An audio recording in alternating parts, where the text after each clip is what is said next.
Hello, everybody. Hey, we have Peggy, MPN, Greasy, Mr. Mick. Hello, guys. How you all doing? How's everybody doing? Or I should say, how you doing? MPN. There we go. There we go. There we go. There we go. How you guys doing tonight, man? Oh, I got to add the logo on there. Keep forgetting about that. And why is it not there? There it is. There it is. Okay. Do that right there. There we go. So, I take it you guys saw the unboxing video earlier, a couple hours ago.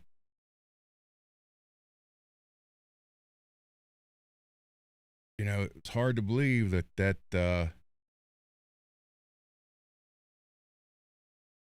box came from the depths of hell, from the devils themselves. Yeah, I am so ashamed of myself, seriously, for believing that crap about those guys for 3 years. Yeah, it was. I should have handled that sooner than I did, and but it's all good now. We're friends. We have a good time. Everybody's fun, having fun, and that's what it's all about. Have fun, teach some things, learn some things, and help people out. And I, this community is freaking awesome. And I've said that, and I truly mean it. Very, very. Um, I don't even know how to explain it. I mean, it's there's almost no hesitation. It's no, someone needs help. Hey, let's help. And it's almost that quick, and that is freaking fabulous because I'm not used to that in the last 3 years. So I think it's pretty cool. So big thumbs up to the Under the Bus guys and Kurt, Jay, Brian, and even Neanderthal. Uh, I know he's kind of in there, and uh, he's always fun. I used to love watching him on Dane's streams and live shows. It was always a good time. So, so we're 3 minutes and 45 seconds in. And speaking of Dane, I got to run his ad. So, if you are looking for that 80s style guitar for the quintessential rock sound of the decade, you need to check out Zim's Guitars in Mesa, Arizona. Call Dane at 480-242-3742. He loves to buy, sell, and trade. Loves bartering. Loves it. Matter of fact, he's even made the comment he'd rather trade than sell. I heard him say it. So if you love the 80s, check out Zim's Guitars, Mesa, Arizona. There you go. I should probably like just put that on tape, you know. I can I can hit that. Hey Lewis. Hello Lewis.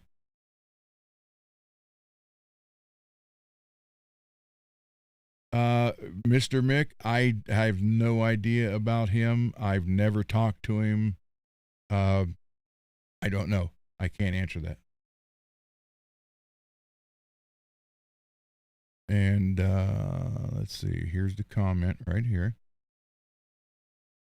So for those of you, you would have to actually ask one of those guys because he wasn't on the show when I was on it that one time, so I have no idea.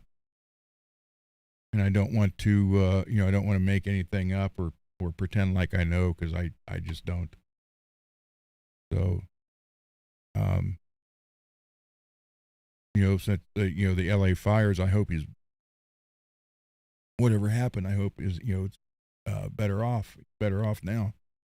So, but that would be best to talk to those guys for that.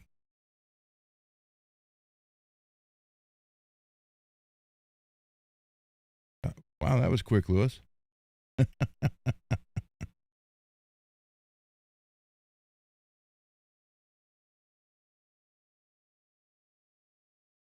Okay. I was always told about those guys that whole band concept was created on that other show. And you can go back on the shows and watch it happen. Never did, didn't care.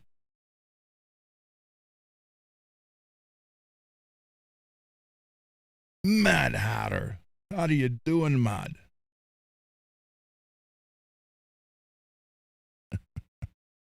Glad you're here, Mad. Okay, Marshall, or not Marshall, Mars is not here.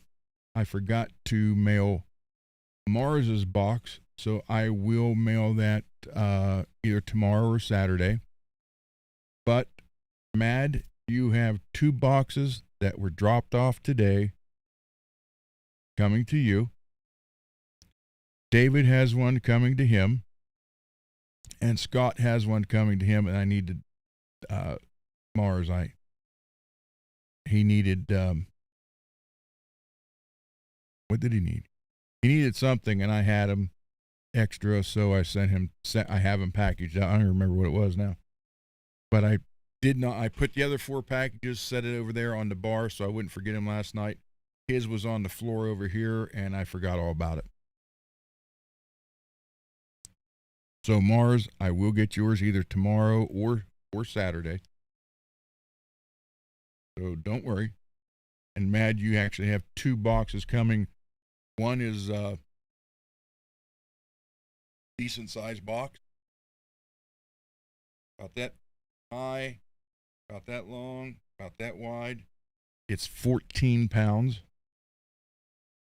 And that's the guitar. And then the other box is a higher box, and it's your desk or workbench organizer, 2 tables, and the tool rack. Hey, Peggy. And I sent David his tool rack, and I sent Scott his fret polishers and stuff. And by the way, Scott probably will not be here today. He sent me an email. Him and his wife are going out to see a concert tonight for his wife's birthday. And they were going out to see the last tour of Barry Manilow. So I told them to enjoy it, and told him to tell his wife happy birthday. And then in an email that he sent me,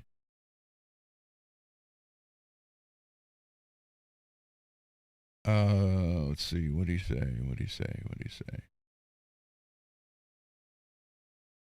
Hold on here, hold on. Okay.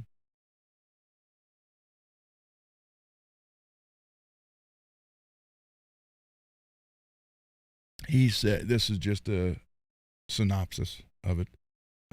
Going through boxes, trying to consolidate parts by type so he can see what all he has. There are 4, you know how big those shelving units were he had that he showed Saturday? And how much was on one whole shelving unit? He said there are 4 more shelving units that weren't in camera Saturday. So he's going to go through all those and consolidate everything. And then he does have 2 Jackson Floyd Roses he's going to send. One was made by Schaller, and he has the vintage body that fits the Avalon Fender neck. So he'll be sending that. He said it's more like a slab Mustang style. So he said he will send me another box next week, and I will get more specific as he gets closer to that time. Then I get another one from him. I found the unicorn, the hardtail Kaler bridge in gold for that Model 4 with the tiger. So now I don't have to fill that and make that a neck through. He actually found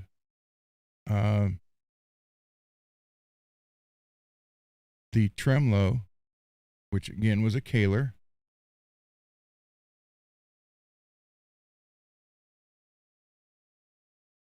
That was on it. And here it is. It's in gold. He said the pictures don't do it justice, but then again, you guys know I'll polish it all up. So that will be going on that guitar. So we'll have to scratch it up, clear it,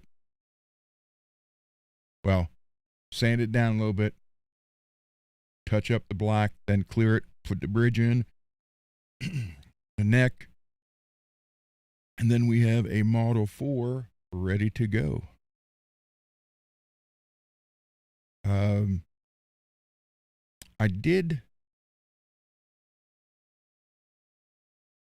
I hope so, Peggy. I did some more playing around with AI and the Charvel Model 2s because I'm trying to figure out just exactly what I want. And years ago, I had this idea for my yellow ESP because it was one knob, although AI put two on here in a switch. It was one knob, and it had a silver mini toggle for a boost, but it was yellow, one pickup, Floyd Rose. And because the guitar was yellow, I always thought about doing this.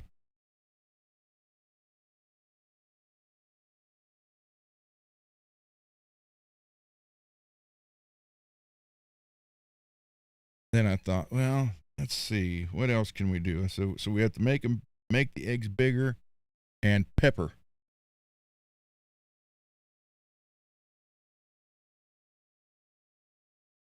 Then I showed them to my friend, and he's like, where's the bacon?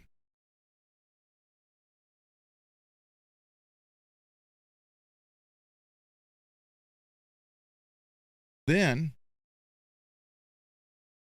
he's like, well, you know, if you're at a little diner, you know, you got to have the eggs, the bacon, the salt, pepper, and then you get the bill.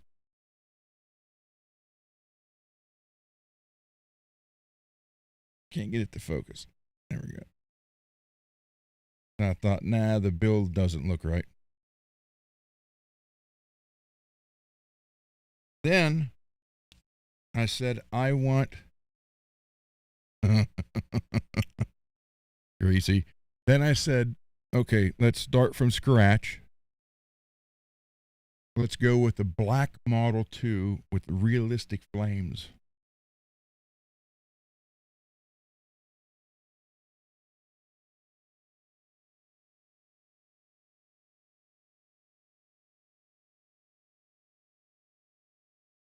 So that turned out kind of cool.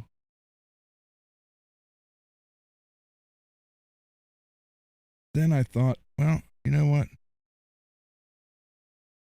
I didn't show you this one, Greasy. Let's do a pink Charvel for Greasy with a logo that's pretty universal.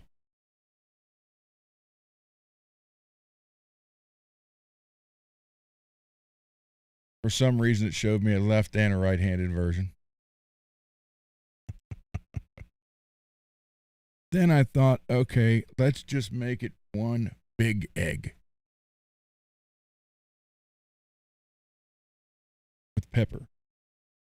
So I actually like that one better than the other one.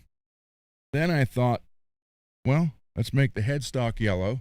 So we did, to match the guitar, with the white logo for the white of the egg.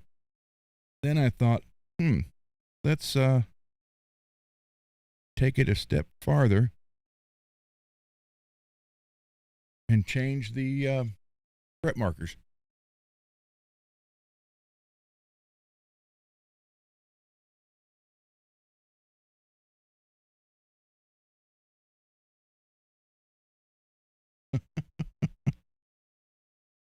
So, as you can see, I've been having some fun here with some of this. I don't know if I did. I think I did show you guys the Batman one.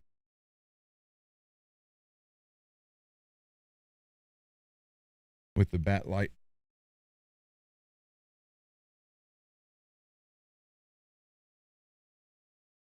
And I I am a out of all the Batman actors who played that, I am a Michael Keaton fan. So that's why I went with that. All right, enough of that. Enough of that crap. And let's see. John is not here. Greasy with the jokes. John Dotson is not here, but his about 2/3 of his fret guitar maintenance kit is done. And printing. There's some printing right now. So I have a total of probably 20 more hours to print for him, then it should be done. So Greasy, if you want me to get the red for you, go ahead and do that, and I'll just put yours right on after his. Just keep it going through the weekend. And are you coming on? I hope you join. So, yeah, I have been busy. Very busy, man. Oh, so let me. Well, while I'm here, I'm trying to get the phone to charge. It's only on 40%.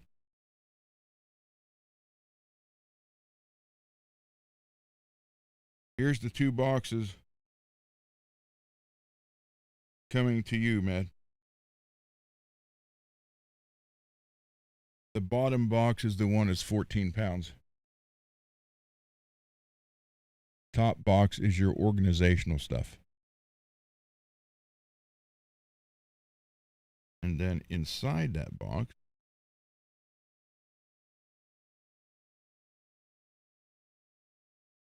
is all the guitar stuff you need.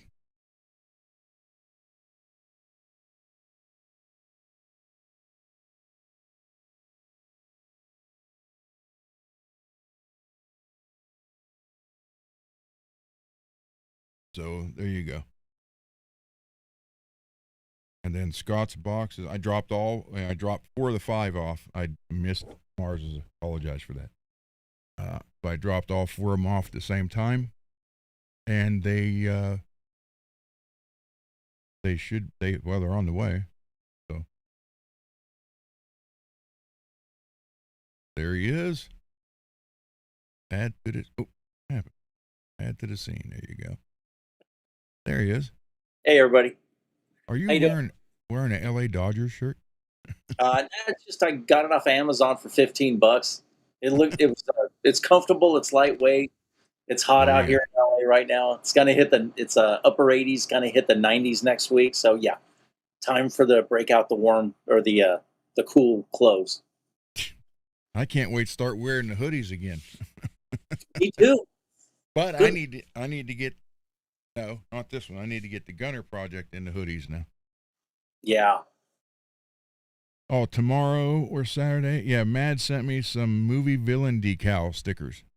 Oh, nice. Because he saw the Frankenstein and Bride of Frankenstein. Oh. On the desk. But those actually aren't decals, Mad. Those are your cup holder in your car. They're the pad you put on the bottom, the cup holder. But I refuse to use them and get them dirty. But I'll put those on there, no problem. And unfortunately, Greasy, I don't know which ones these are because I didn't have time to label them. Uh-huh. But listen.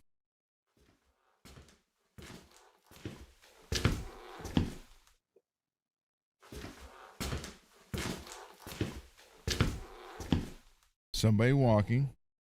Yeah.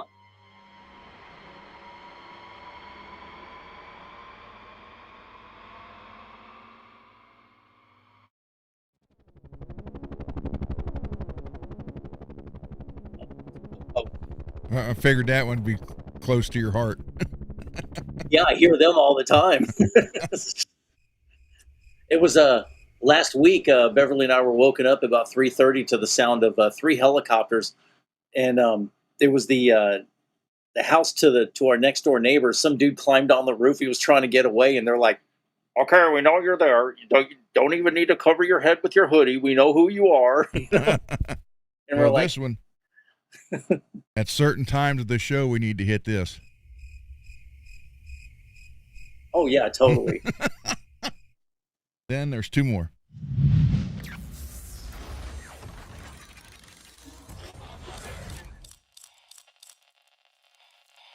I don't know what it is. Then there's.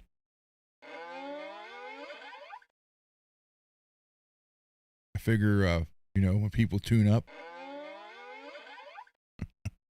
I just found the sound effects, free sound effects thing, like So, 8 minutes before the show started. So I was trying to get stuff real quick, uh, just to have something on there. I'll go through it and put good ones. But for your information, just so you know, there are a lot of fart ones. well, I was just gonna say, where's the fart ones, man? You have dry, wet, long, short. Oh, the big wet long ones, man. Something like, holy cow, someone crapped themselves on that one. Then there's cow moos. There's all kind of stuff. Oh yeah, you gotta do the cow. The crickets is good. Like, it's like, Yeah. hey, I got a great idea. We're gonna blah blah blah blah blah. What do you think? And then I say, okay, maybe that wasn't such a great idea. Hey, Rock Daddy, how you doing, buddy? So yeah, I just hurried up, put some on real quick just to show you that I found it and it could do it. But when you get your Roadcaster, you can do the same thing with anything you want.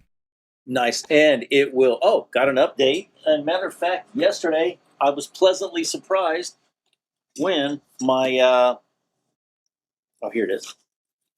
My mic came in. There you go. Yeah, I thought All it was right. silver. I didn't read the description, and it was white, which is even better because for my eyes. And Yeah. yeah, so brand new. I mean, it was like regular shipping, and they sent it to me. I got it when I paid for it Monday afternoon, and I got it Wednesday afternoon. Wow. Can't beat Yeah, that. I know. So there we And then go. the podcaster will be here Tuesday. There you go. So yeah, I'm like, I'm looking forward to upping my game here on the show. There we go. Hey, Lewis, while you were gone, this is what you missed.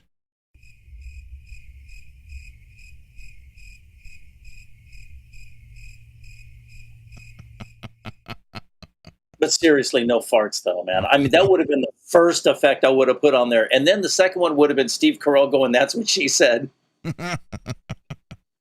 Oh, I'd be you will have 2, 4, 6, 8. So there's eight pads.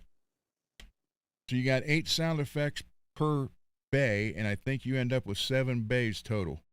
Oh, nice. And when you add them, you can mark them. So when you go over, like, I'll show you the whole thing. We hit like the music button, and it'll show you all the light up, and you can type in, add what it is. Oh, okay. So you'll know exactly, instead of like, oh, wait a minute, what was that? So. Oh, nice. So it makes it nice. It makes it nice. You can have some fun. Get some Emperor Palpatine, do it. Like, I don't know, I'm thinking about buying a guitar. Do it. Do it. There you go. Like that. That would work great. Yeah, that'd be the enabler switch. Should I get another one? Do it. Yes, do it. Do it. I say, what? Then the significant other. Why the hell did you buy another guitar? Well, Palpatine told me to do it. And you forced. He's got powers. So yeah, there's all kind. I'll send you the link to the free effects Okay. page, and you can just go through Just type in, it's got like there's royalty free music, Yeah. comedy, sound effects, all that stuff. You Oh, good. just download what you want, save it put it on like your desktop. Then when you download the Roadcaster program, just drag it over to where you want it. Then Oh, once nice. it's there, you can go in and edit it the name. Oh, cool. So That would it'll be work. cool. Yeah. Yeah, because it's a lot of fun, being on your show and everything, and definitely want to, add to it. Well, thank So, you. See, now that's the same thing I did over there, but it was taken as, he's trying to take over my show and do my thing. I mean, that'd be, messed up. We start the show. Hey, this is the Dave and Ron show. What the hell's going on? It's my show. Now, actually, I wouldn't care. Chris King, a couple years ago, say, hey, why don't you just call this the Johnny and Ronnie show? And he didn't like that at all. Oh, that's funny. I mean, it rhymes. It's got a great cadence and everything. Yeah. It's, flows nice. It was like, nope, he didn't want nothing to do with that. So, Yeah, of course not. You have to share the spotlight, however dim that might be. it was really dim. So, tonight, I'm going to do some sanding on Dane's guitar, the clear. Oh, nice. And then we had to take Ava to the vet and go somewhere else. We went somewhere else. I didn't get home till the evening. And I brought Marshall's guitar in with the primer. And I looked over it in the light, and there's some spots that I needed to glaze it, green glaze. So that's in here. And then if it dries good enough, the green glaze, I can sand that tonight too. And tomorrow's supposed to be nice, so if all works out, I will be able to put the red on Marshall's guitar and the clear on Dane's, and those two should be pretty much done. Other than I'd have to wait to put the clear on Marshall's, but that shouldn't be a problem.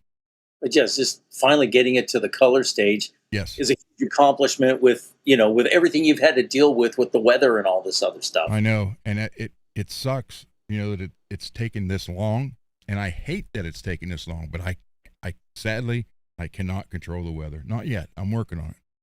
I got a machine out in the garage.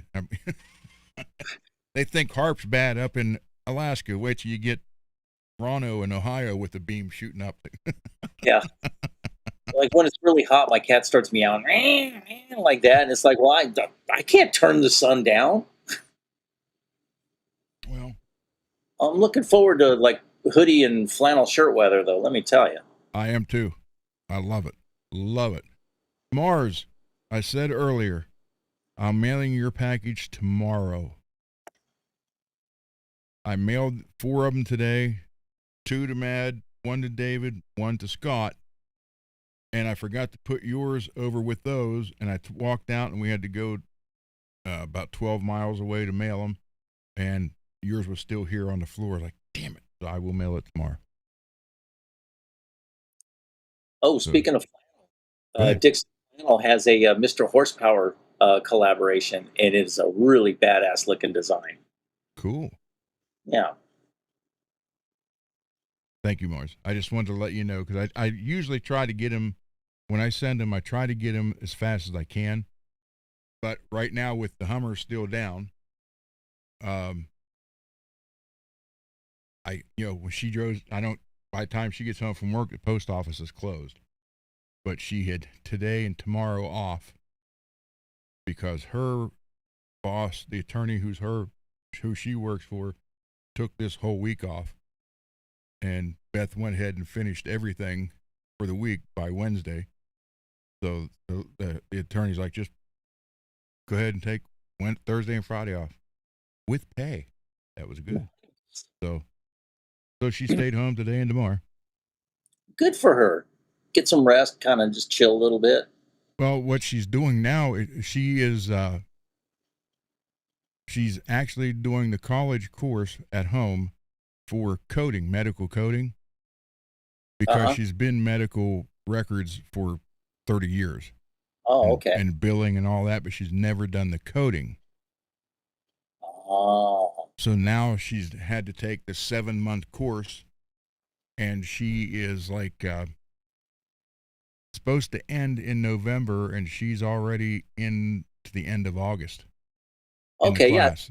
So yeah, I so remember she you should. mentioned that. She's going. She's progressing a lot faster than everybody else. Mm-hmm. Awesome. So she's going to get that so she can have her coding, but that's why this attorney hired her for it because they're like they sue hospitals and everything, and she had all that medical experience for billing and all that and records. So that's what she does. She's the medical records director at the law firm. Nice. So, but now she's like now she never had that before, so now she's like uh uh uh getting stuff ready to to submit it to the court and all this stuff. She's doing all that stuff which she never did before. So she had to Yeah. learn that, but it's all the records part. Yeah. So finally, Mars. so she gets this training done because she really wants to work back from home. So if she can be the medical coder, then there's a million of those jobs from work from home. So Oh yeah. Yeah, plus, like working from home is the best. yeah, plus she's going to talk to the attorney about but she's like, what I'm doing over there, I can do part time. So she's like, maybe I'll just go over there 2 days a week and work from home also. Because she really likes the attorney. She likes the office and everybody there. So that's pretty cool. Unlike last year, the day before or day after Halloween, she gets notified via a Zoom call that she was getting laid off. No warning, no nothing. And she's like, starting when? They said, as soon as we hang up. And now that place that she worked for, they ended up doing that to the whole department. There's only 2 ladies left out of 12, and they're ready to quit because they're so far behind now, they can't catch up. And one of them they keep in touch. They were pretty good friends. So, hey, Marshall. Yeah, there was no warning, Peggy, none whatsoever. It was just like right before lunch, she got an email saying, hey, right after lunch, hold on. Right after lunch, we got to have a Zoom meeting with HR and your boss and something else. And she thought it was for the whole department. And right after lunch, she got there, and it was just her, the HR, and the attorney, the HR or the company attorney. And they said, thank you, but you're no longer needed. Just literally that freaking quick. Out of the blue. No warning, no nothing. Which I always thought, but if you close a business, there's supposed to be a 60-day notice, but they didn't close it.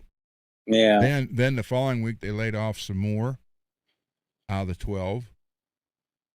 Now they're down. So they laid off 10 out of 12 since October. And like I said, the 2 over there, they're like in tears because they got all 10 people's work. Each of them took on 5 more people's work. That's not fun. She was there for 6 years, Peggy, working from home from there for 6 years. Loved it. So she's literally she's got 30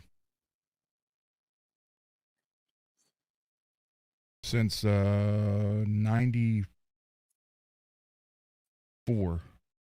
So she's got 32 years in the medical records field. Yeah. She was medical records director at a nursing home. Then she actually worked at the hospital. And then from that to working from home. So. What's a trip is when I met Beverly, she was the office manager for the head of pediatric oncology and AIDS over at Children's Hospital. So, kind of spouses got some similar stuff going on. This is crazy. This is freaking. You sure we're not brothers or something? It might be, I mean, I know you're not old enough to be my dad, so. Oh, yeah. So yeah, that's enough about that. So, but yeah, I'm going to get back to Dan's guitar. I'm going to work on that, and then if the green glaze is dry enough, I'll work on Marshall. I mean, it's over there. It's in gray primer, and I started sanding it and everything. But yeah, it was just, I want to make it perfect. So I went out, because I went out today was going to paint it red, and I started sanding it, and I'm like, I want that to be just, So I sanded it down, put the green glaze on it, let it sit out there, brought it in here, figured I'd let it sit dry, because I want that for Marshall. I want that red paint to be absolutely perfect and look like it was dipped in oil with the shine. So sweet.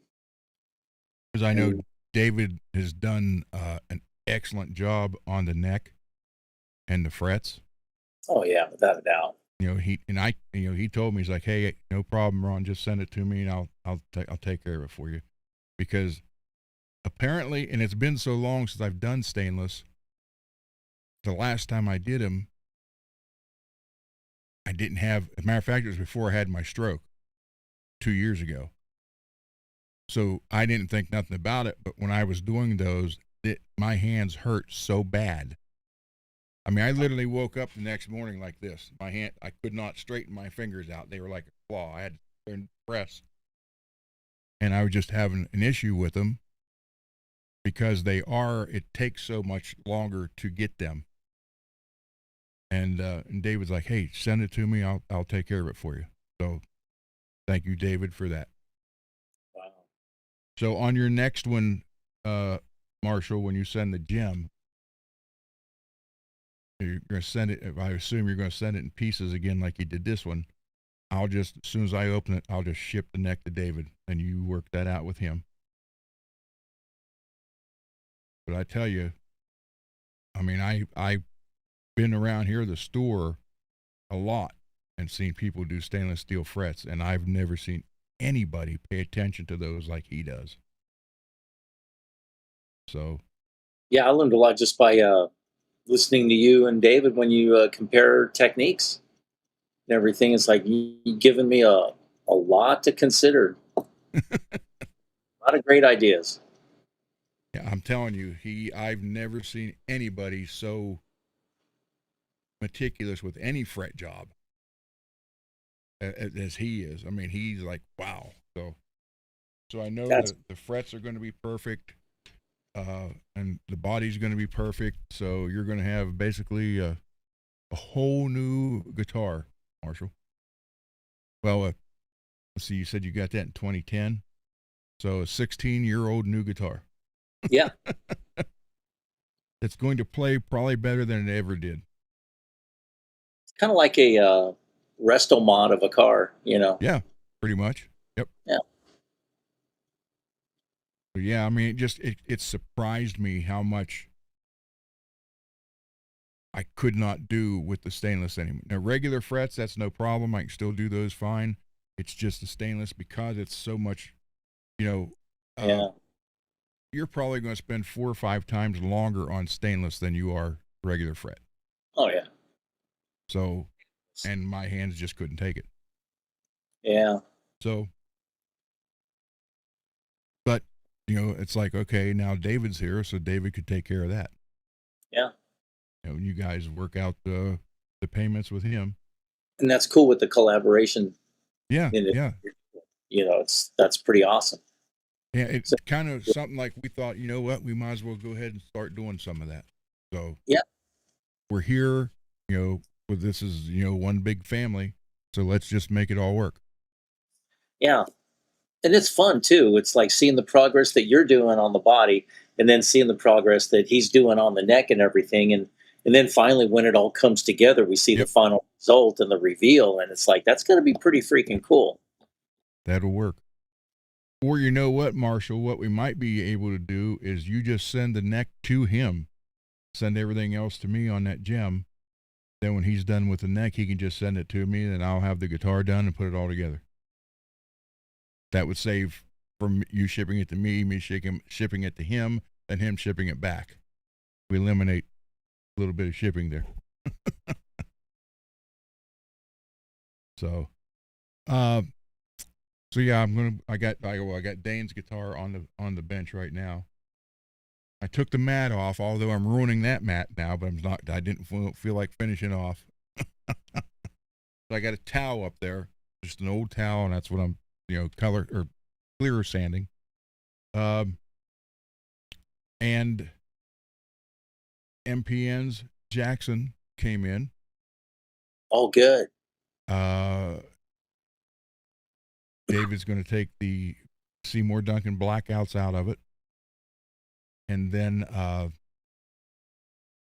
MPN ordered the case, and it's being shipped to David. So from Texas to Ohio, from Ohio to Western Pennsylvania, it will be case kept. Right so on. We won't have any problem. Is David putting any other pickups in his place, or is he sending it without any pickups in it? Sending it without it. And then MPN's going to send me the stuff that we modified the Firefly with. We're going to put that in it. Oh, okay. Because those were hand-wound custom pickups I put in it. Oh, so we get to see it. That's great. Yeah, that'll be done. And David sent me a photo of it. Let's see.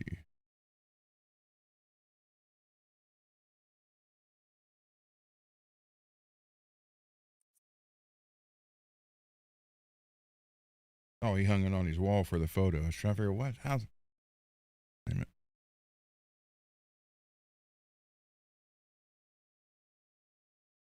Ooh, schmexy. So oh, that's all fine. Nice. And the reverse headstock. Oh yeah. Yes. Is it a neck through, or is it a bolt on? It's a neck through. Oh, even better. Yep. It's a $1,000 guitar. Yeah. So there you go.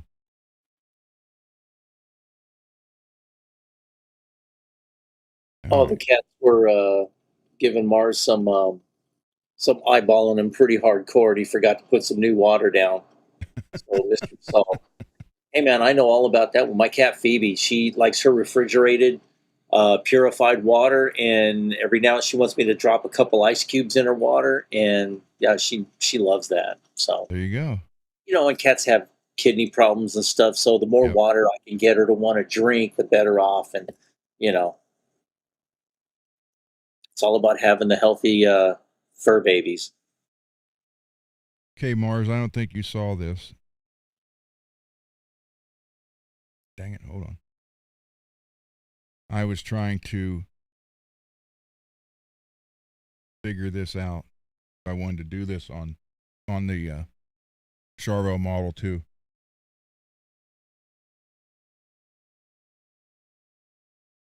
Fried egg with pepper.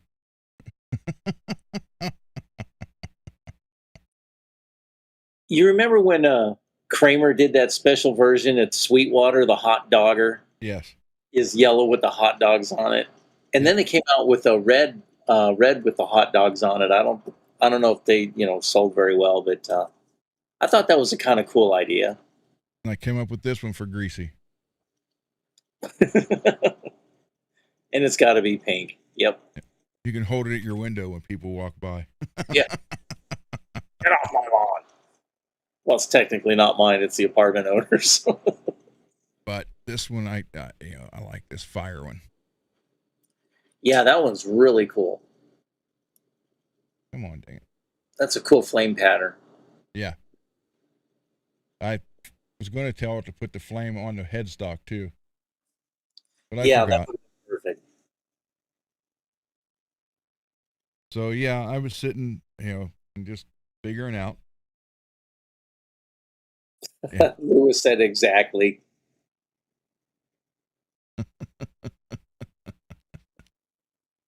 So and anybody something like go ahead. No, go ahead. I was just gonna say, someone who can appreciate the the humor in some graphics like that, that kind of comes from a pretty hard-boiled opinion.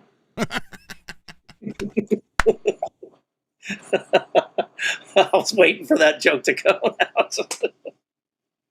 Let's see. What's the other one? Not poached.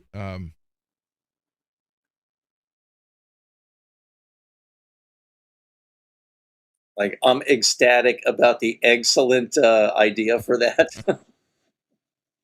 There's the yoke's on you. There you Yeah, go. the milk will be on them, and Over easy. No, there. What's the eggs Benedict? yeah, don't Come up with something for eggs Benedict. yeah, Scrambled brains. Scrambled eggs, yeah. scrambled legs. Who knows? Sunny side up. Who knows? I mean, but again, you look at the '80s. What was on the guitars? All sorts of stuff. And that's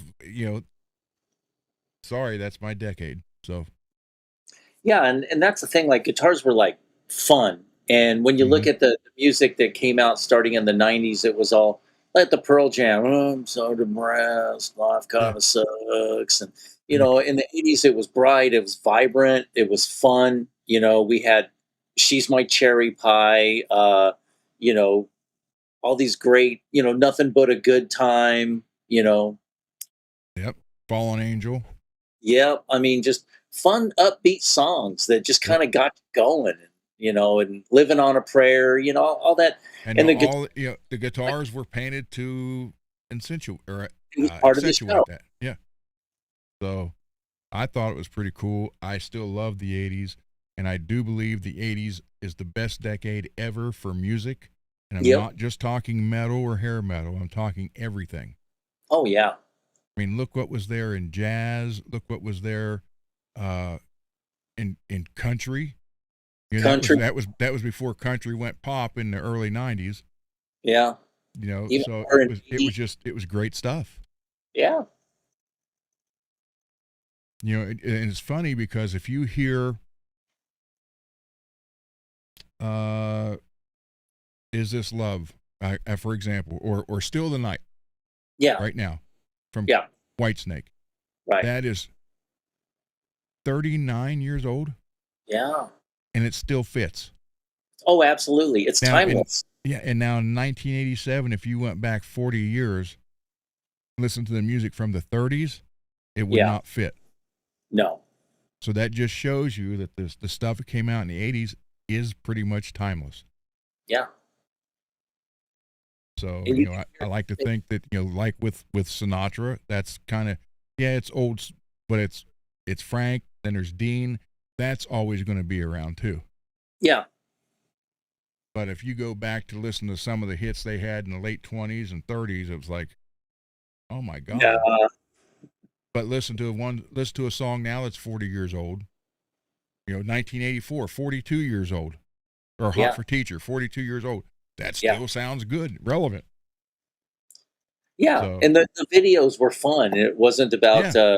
like the rap stuff. It's like, I'm like, okay, okay, who's gonna represent their set? Oh, there he is. Okay, where's the guns? Okay, then the pointing the guns. Okay, flashing the money. Okay, where's the bees running around there? Oh, there they are. And it's so predictable and formulaic, Yep. and it's just become a cartoon of itself. And rap is actually dying out. Thank God. But to be fair, there were some crappy videos in the '80s with the good Yes. music. Rock Me Tonight by Billy Squire comes to mind. But if you But I look at, mean, they were just, I don't know. but some of the cheesy videos were still good. They were fun and enjoyable. Grim Reaper, See You in Hell. Come on, that's cheesy as hell, but I freaking love it. The production videos, the value on the videos and everything. Plus, the song is great too. And Nick Bocott is one hell of a nice guy, and he's a great guitar player. And he's pretty underrated, and he deserves a little more recognition than I think he's got.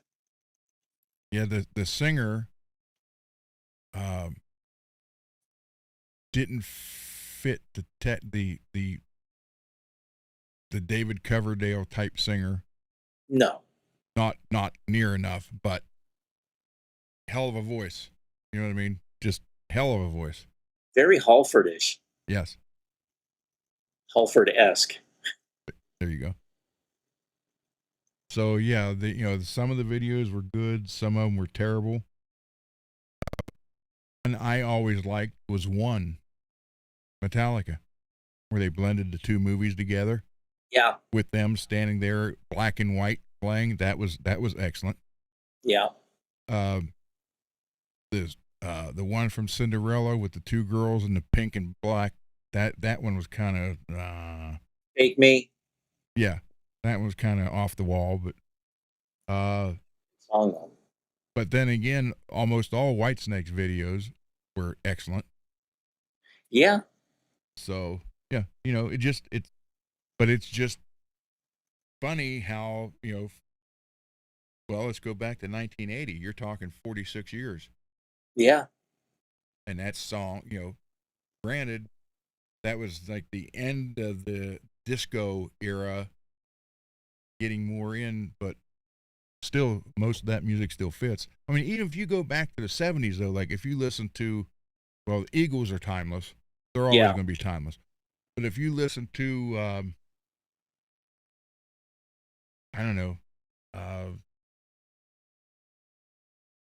like Lewis, War from the early 70s, that sounds outdated now. Yeah. Good God, it's just the big horns and all that stuff. Yeah. Or, that's dated. But again, hit the 80s and it's still relevant. So.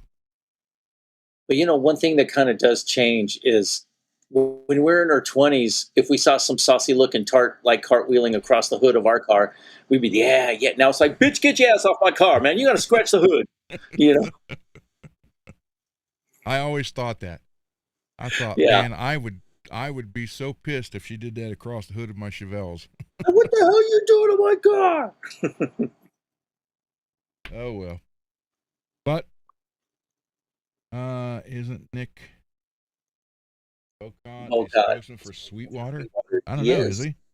Yeah, he's an employee there. Oh, cool. There you go. Yep. And speaking of Sweetwater,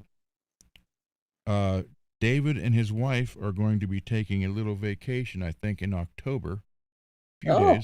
Few days, and they're coming to Indiana. Nice. So I said, depending on what day it is, I could probably meet them at Sweetwater for the day. Oh, that would be cool. It's, spend and then go live from there. You just have a live show from Sweetwater and walk around and look at the place. So that would be pretty cool. Leave your credit cards at home. Yeah. I literally paid off my Sweetwater card and cut it up. Yeah. Then I've never used it. I never even activated it yet. But out of the blue, I got a card from Guitar Center. So it's in the wallet, but I never activated it. So I think it's still Synchrony Bank too. Yes, it is. Yep. Yeah. Yeah, when it gets to that kind of card, it's like, Sweetwater, Guitar Center. Every now and then they'll call, you haven't used your credit card in quite some time. You should make a purchase. So, like, I'll buy a pedal or some strings or something just to kind of, keep it active. Yeah, mine might not even be active now because I didn't even, like I said, I didn't activate it either. Yeah. Yeah, if you don't activate it within a certain amount of time, I guess, you can always go log on your Sweetwater account and just see. Yeah, that's true. So do we have any questions, comments, concerns, or criticism in the chat? Shirley Jones and Ginger Rogers. I see Ginger, but not so much Shirley. Oh, that was a mom from the Partridge Family, wasn't it? Yeah. Yeah, and there was a I don't know how many years ago, 10 years ago or so, or something like that. There was a Boscov's store that opened up out here at the mall. Uh-huh. Yes, we still have a mall here. Wow. And Shirley Jones was there for the grand opening. I don't know what the hell she has to do with the Boskov store, but she was there the whole day, cutting the ribbon and everything. Wow. That was different. I'm like, what? They're like, Shirley Jones from the Partridge Family. I'm thinking, what? Like, come on, get happy. Should have pulled up in the school bus. So let's go. That would be kind of cool to have a school bus painted up like that, just for giggles. I mean, it would be if you're going to have a Hollywood replica vehicle, that might be one of the cheapest ways to go. Yeah, just a bunch of different color paints and a lot of black for the outlines. Who knows? There's probably some Partridge Family purists that no, the stripes on this section of the thing were like this wide, and you got it a quarter inch less, and it like throws off the whole look. You know, they are secretly as anal about that as Van Halen fans are with the stripes. Yeah. No, it's like it kind of makes like a 4. You know, it's like you like a. Backstage, did it have anything to do with the Rolling Rock beer? No, Boscov's doesn't sell the beer. I don't think. No, they're like a Boscov's is like a Macy's type store. So, nope, Danny was not there. Marshall said David Cassidy has been my biggest influence since I was 5 years old. Well, I mean, he was pretty cool back in the day. I mean, he was cooler than Leif Garrett. Give me a break. Or the Hardy Boys. Oh, or what was Andy Gibb? Oh God, Andy Gibb. I was just like, oh, talking about riding them coattails. Yeah, my sister was in love with him. I I just looked at him and said, why? Yeah. But the Bee Gees were they were a formidable, force in the music industry. Yeah, like him or not. Yeah, like them or not. I mean, I thought they were pretty cool. But that whole disco thing, I had my Die Before Disco shirt. Yeah. I like the early Bee Gees. Like a song like I Started a Joke that was sung by Robin. That was a really, when you listen to it, like, damn, man, that's some pretty heavy stuff. I never knew that was them for the longest time. I think I can never remember now who I thought that was, but I was surprised when I found out it was those guys. Yeah, and then they changed for the disco era, and came out with that Saturday Night Fever, and then that You Should Be Dancing song came out before Saturday Night Fever, but it kind of fit in with the genre, so they put it in, that soundtrack with that scene where John Travolta's dancing around on the lighted floor. Yeah. And speaking of John Travolta, Urban Cowboy, that soundtrack, I love the song Boz Scaggs did. Love, Look What You Done to Me. You've done to me, yeah. There's an underrated guitar player right there, Boz Scaggs. He was lead guitar player for Steve Miller's band. Yep. And backup vocal. And then when he started his band, went on his own, his band was basically Toto. Then they left and did their own thing. Yeah. But Boz is a hell of a guitar player. Love Lido Shuffle. Yeah. That was on, no, that wasn't Down to the Left. That was on Harbor Lights album. Yeah. Where he's sitting on the bench in the ocean. Yeah. Yep. So yeah, Boz, I think I have pretty much everything Boz did up until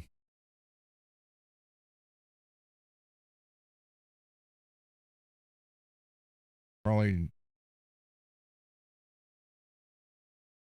oh man, it's a double album. I got the anthology, but oh my God, now I can't think of the name of the title. Fade to Black or Fade to Light. Sorry, Fade to Light. I think that's the last one I bought. Boz doing Fade to Black. That'd be something. Yeah. He was over here in Pittsburgh last year or 2 years ago. I didn't get to go because it was like $300 a ticket. Damn. Yeah, it was like some. It was a dinner theater, and it's neat because the theater's down here, and then all the where you would sit and eat your dinners all stacked up coming down to the stage. Oh wow. And yeah, I mean, we're talking, high end food. It was like $300 a ticket, but that included the dinner too. Oh, okay. I think it holds 1,000 people, and they sold out in like 3 days. So it was crazy. That's cool. Depends on the song for you. For who? Leaf Garrett. So Mars, he was made for dancing all night long.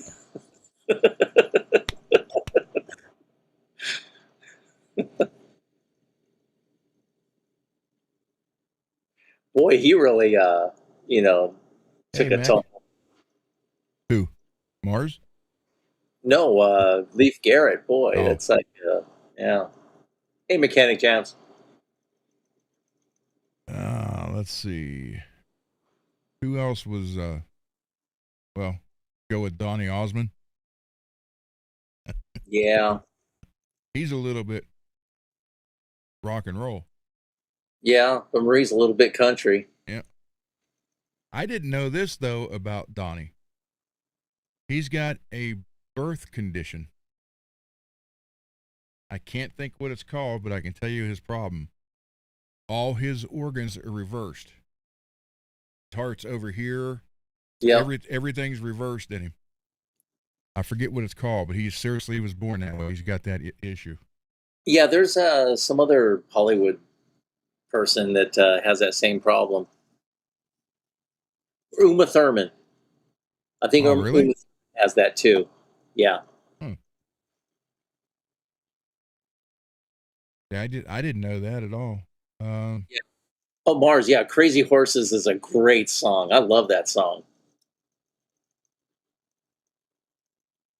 It was Just finished. actually in a song about the environment. Talking about all the pollution that these crazy horsepower cars put out. But that's fun. How Oh, I about know. all the black smoke you see a diesel truck go by? Yeah, Rick Springfield next. I like Rick Springfield. He's awesome. Jesse's Girl is like the only one I liked.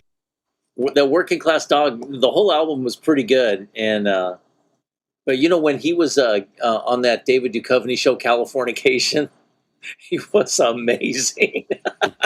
He got to play a really messed up version of himself, and oh shit, that was great. How about let's since we're on this kick, let's do this. We all know the Eagles are timeless. Right. Okay. When they broke up, who did you like better, Don Henley or Glenn Frey? Fry. They both had hits Yep. all through the early '80s, early to mid '80s.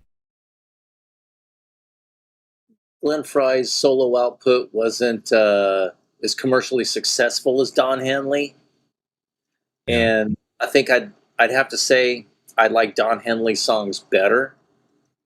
But in the Eagles, I like Glenn Fry's song better because I was an early Eagles fan, and like Already Gone, yep. songs like that really. Desperado Yep. James Dean, or just Tequila Sunrise. yep. That was Glenn. Take It Easy. Yep. The Glenn Fry songs were pretty much my favorite. But after the Eagles broke up solo, yeah, definitely Don Henley. Yeah, he had like Last Worthless Evening. What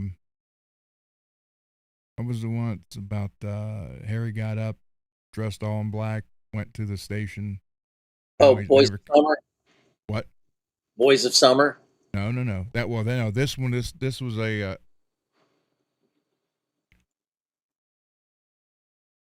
I saw a Deadhead sticker on a Cadillac.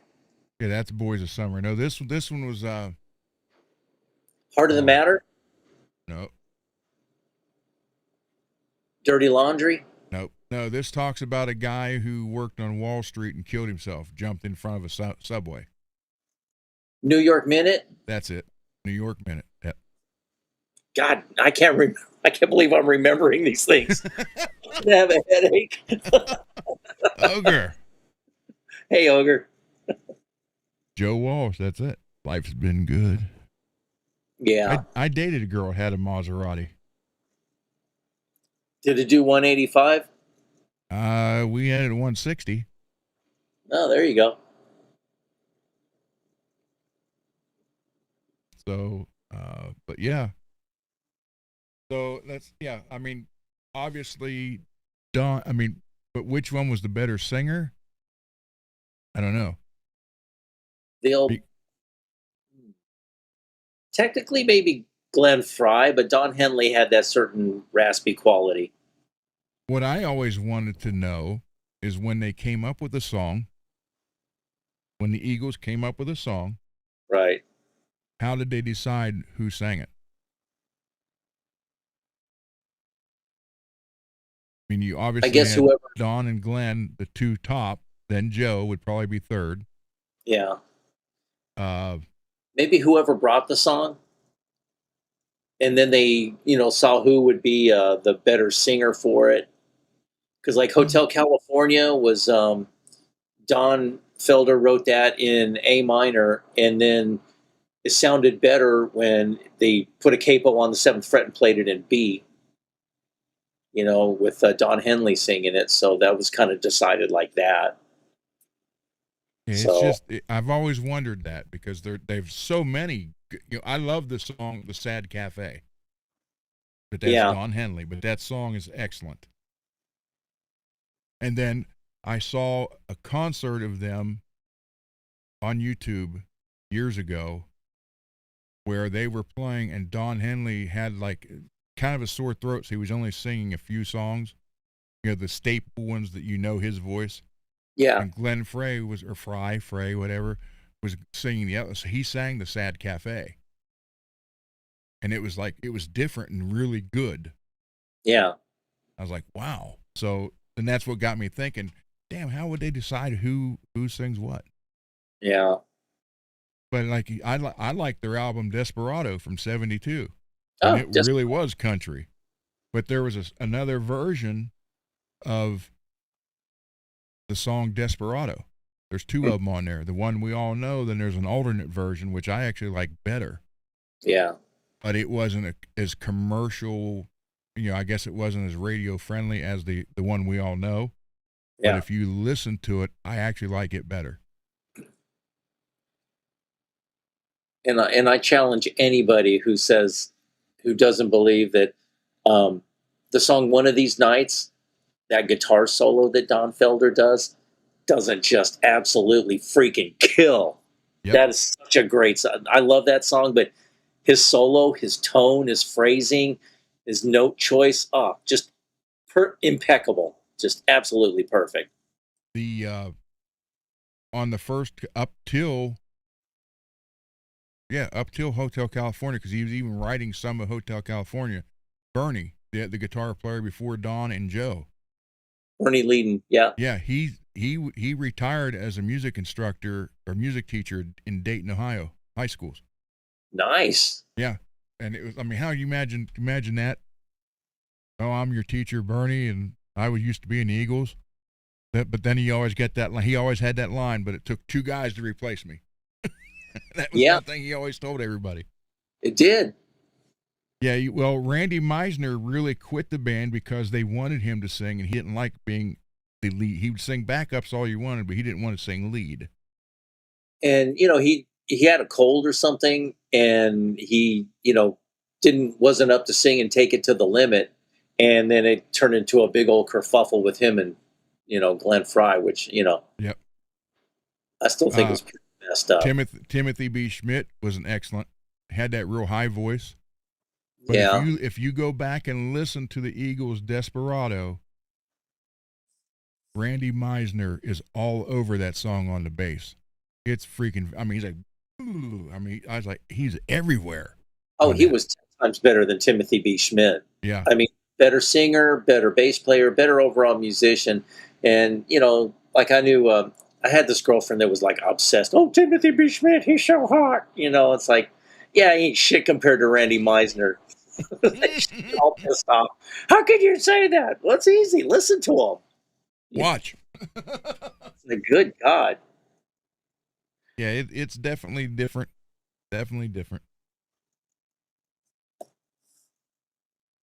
There you go, Ogre. Ogre went up and must have scrolled. Or either that or watched the show from the beginning on 2-speed. Yeah. Musically, the 80s were the best. Yep. Oh, Casey Kasem. Well, Lionel Richie. There you go. There's another one. Yeah, Lionel Richie. I mean, granted, the Commodores died after he left. They had one hit, I think, after he was gone. And it definitely wasn't no number one. Yeah. I can't remember what the song was. Man, but it was after he left, and then look what he did on his own. I mean, my God, in Chicago. If you were in the early, let's say 84 to 88, and you were teenagers in love, I guarantee you had a Chicago song was your song. Yeah. You're the inspiration, hard habit to break, whatever.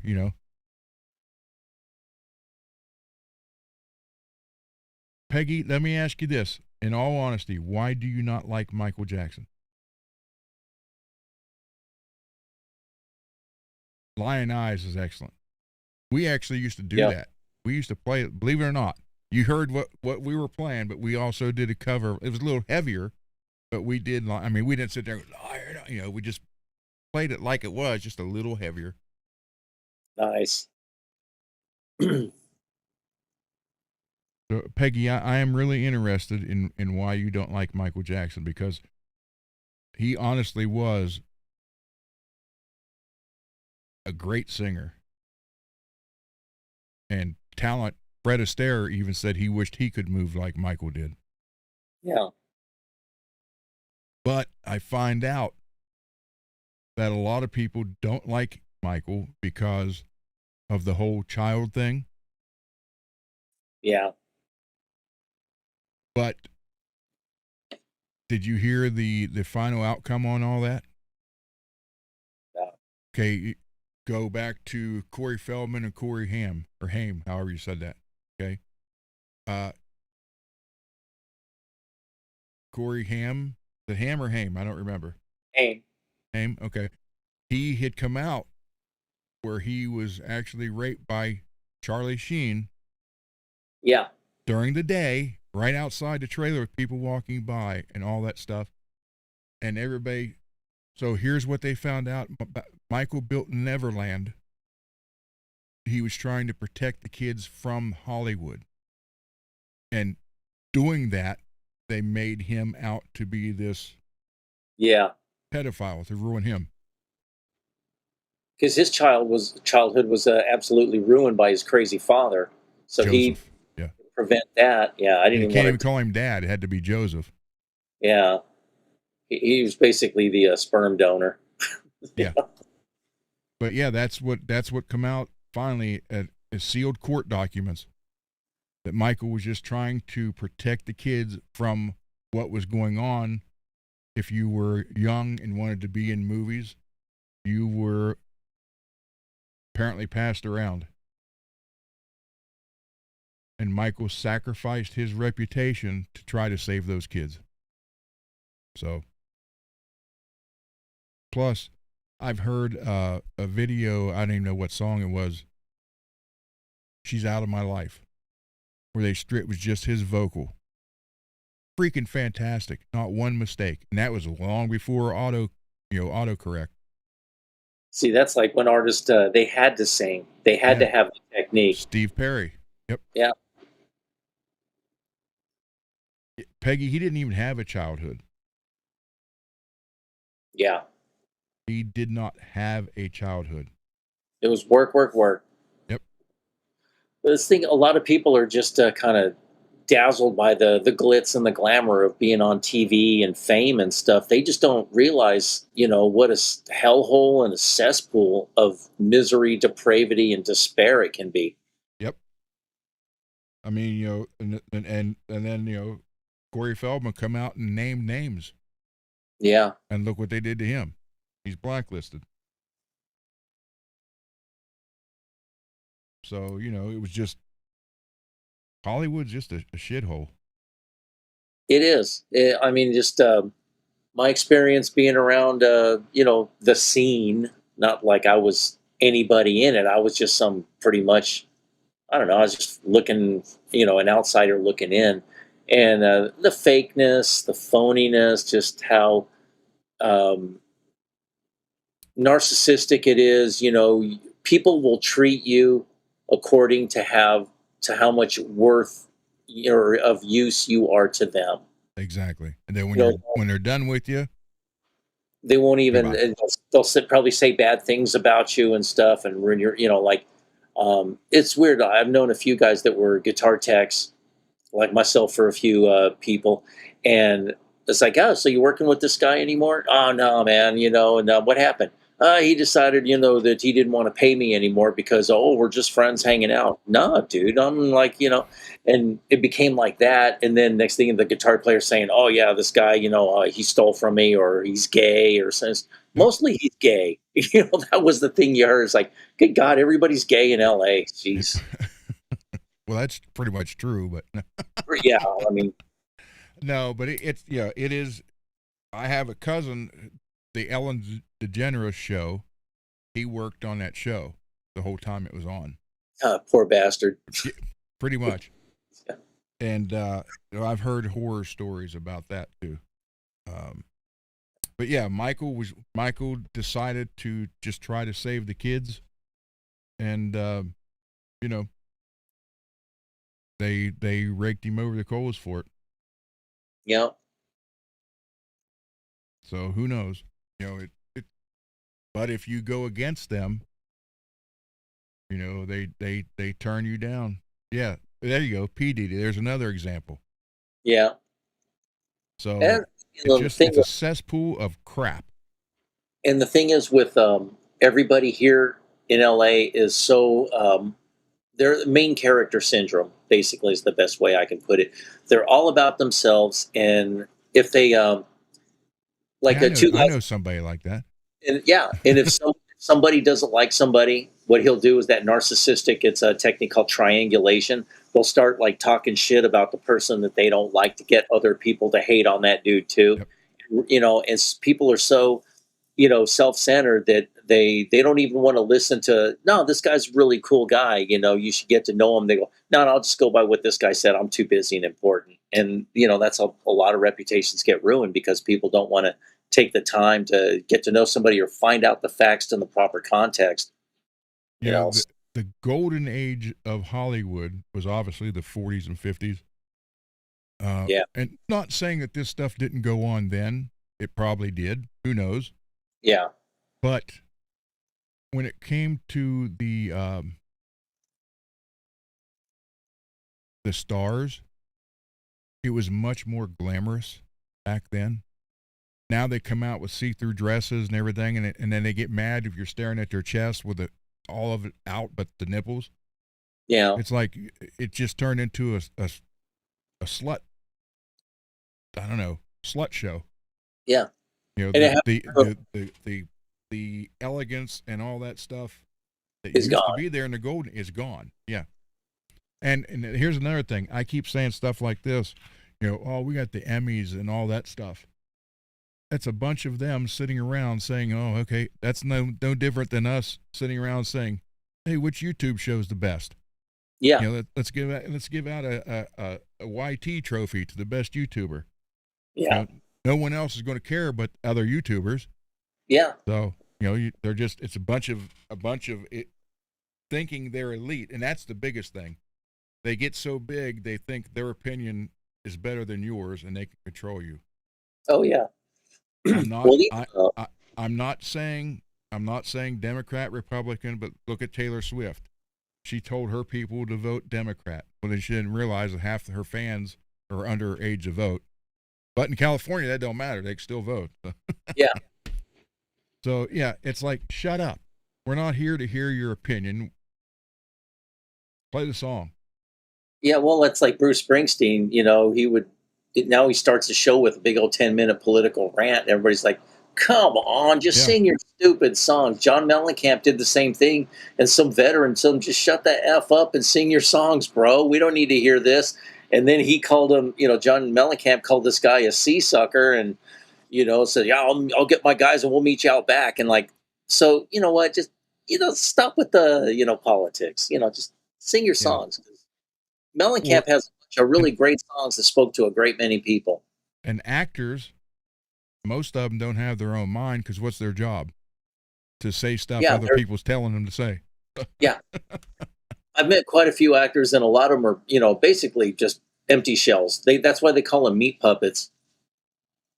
Well, I can definitely say that George Wendt, Michael Keaton, and Ron Howard aren't that way, and neither was John Aston. Gomez Adams, the original Gomez. Yeah. Oh yeah, the best. He was a lot like his character, just without the billions of dollars. Yeah. It's like sometimes in a great show, the actor's basically kind of playing himself. Mm-hmm. Like, and you could tell that John Aston was having a blast playing Gomez. And him and who played Morticia, what's her name? You asked me too fast. I know. Carolyn Jones. She's also in the original Invasion of the Body Snatchers, by the way. She's got blonde hair. Oh, okay. But her and John Aston, they just liked each other right off the bat, and they became very, very good friends. They were both married and everything, but they were just like really, really good friends, and they had a great rapport. So like up until she died. Like enchanté, oh, you spoke French, and he starts doing that. He completely improvised that, but she knew when to just play along with it. They had great moments like that, which was cool. So yeah, I mean, but he was, we met him at that little spaghetti place, and he was just, I was waiting for him to pull a lit cigar out of his pocket. It was just so, and again, George Wendt, Norm, the man was literally like that character. And Michael Keaton, just like he was in Gung Ho and Mr. Mom, and even the first one with him and Henry Winkler, they buy the graveyard, or they become pimps. Night Shift. Yeah. That, I mean, he just plays. Obviously, he did good, I thought, in White Noise too. Yeah. But he is naturally funny and always in a good mood. Yeah. So he, those three movies, Night Shift, Mr. Mom, and Gung Ho, he didn't have to act. Yeah. So Johnny Dangerously, she did. Movie. What? Johnny Dangerously was a good movie. Oh yes. It's just fought a good war. And I'm telling you, they put Joe Piscopo's character after my Uncle Green. I'll prove it to you right now. You know that movie. You know what Joe Piscopo looked like in it. Yep. This is my Uncle Green during the Depression at McKinley's grave. Mars.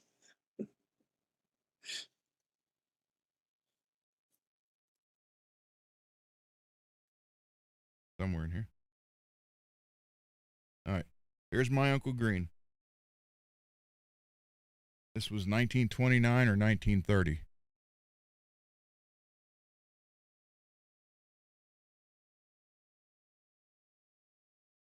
Yeah, very Joe Piscopo.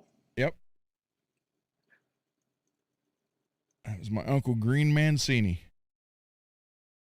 And in that movie, everybody had some great lines. Yep. The whole Joe Piscopo, my grandmother kicked me in the balls once. My mom hung me on a door once, only once. Once. Everybody did everything just once. This gun shoots through schools. Yeah. All right, I'm going to go to the bench because we're 25 minutes over the talking part.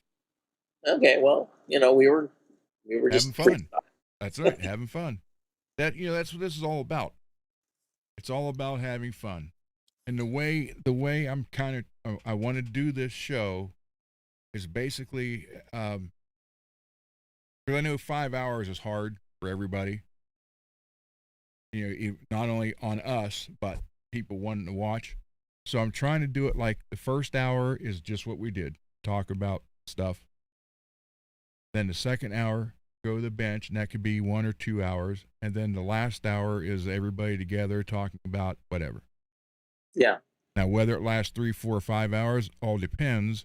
But I'm trying to do at least get to the bench by the second hour. That way, if someone watches and doesn't care about this first part, they know to go to hour 2, and that's when the bench work starts.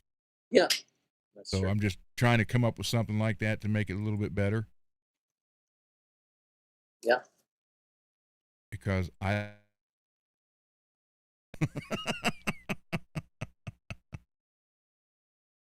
Okay, Greasy, you want me to? Yeah, go ahead and solo yourself. Okay. Let everybody see the sanding. You can see how dull it is now. That's what I said. I started on it earlier, but I thought, wait a minute, I need to make that happen. That's cool. I cannot wait to see that thing finished. I know you can. Yeah. It's been sitting in your house for freaking months. Since October. Good God. October. Yeah. 10 months now. Yeah. Almost 10 months. Getting close, yeah. And what day did it actually show up in October? Right, like the last week. Oh, okay. So you still got some time. Okay, so it was like the last week, and then it was like 2 days after I got it, it started snowing. I was like, "Are you kidding me?" Then it never stopped till April. Then we got rain. Then we got nothing but rain. That was a rough winter, though. Yeah, you ain't kidding. I loved it. The Hummer loved it. I hope to God it loves it this year. All right, let me put the headset on.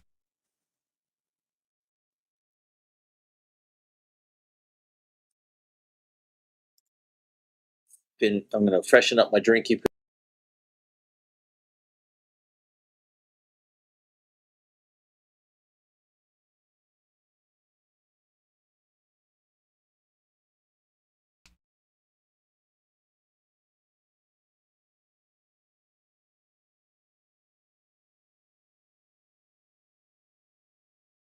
All right, there you go. You guys can hear me now. Thank you, Peggy. On that is so cool looking.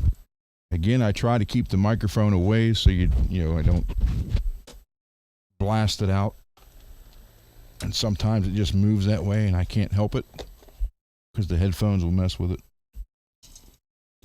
So what I'm doing, because I did not have the paint booth set up, although it's in the corner it needs to be in, I just got to get it put together. Some dirt. Bug landed in it at one point. And it's no problem because that was just the first couple coats of clear. So what I'm doing, and you was able to feel this stuff because this paint from those markers is very thick. Like you can see right here, I hope. Like the ridges, shiny in between. So that's what I want to do. I want to get rid of all that. Get it down to like this. Now you don't feel this at all. And it'll all be done smooth, level, and then I'll clear it again with 2 coats. And then it just needs buffed out, and you won't feel any of this stuff at all. So I got enough clear on there where I can this is called level sanding for those that don't know. You just run your finger over.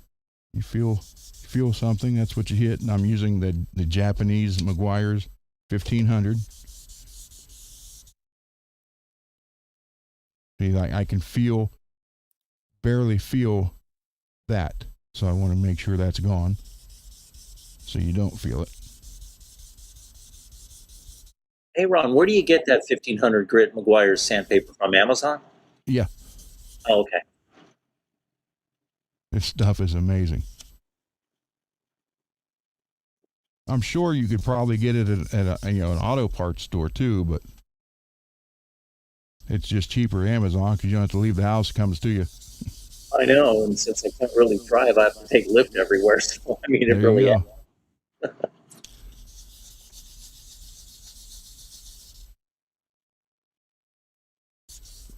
But yeah, it doesn't take much with this stuff to get it right off, and you don't lot easier to use this paper than even 3M. Yeah, that's already. Or just starting.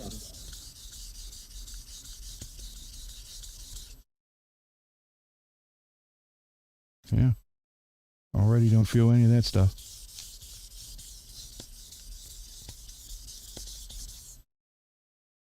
You always spray some water. There we Run your go. hand over it.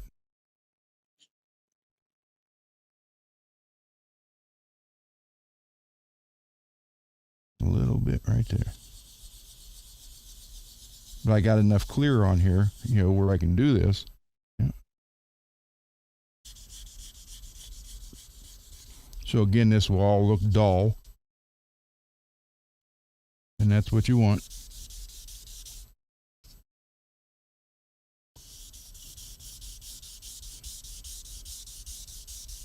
But always use a block. I have this one, which is, it moves, but not very easily. You can bend it.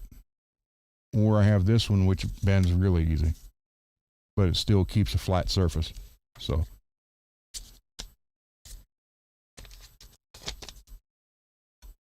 like right here, I don't know if you can see it. I'll show you what I'm getting rid of. See those shiny spots? Look like real shiny cracks. Oh, yeah. That's what I want to get it down to, like that, where you don't have it.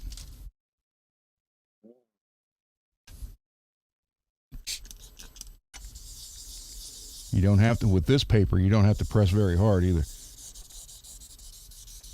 Just let the paper do all the cutting.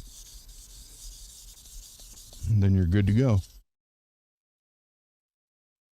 So when Dane, this is, of course, Marshall's isn't going to have any designs on it, but when Dane gets this and grabs it, you think you're going to feel all this. It's not. You're not going to feel anything.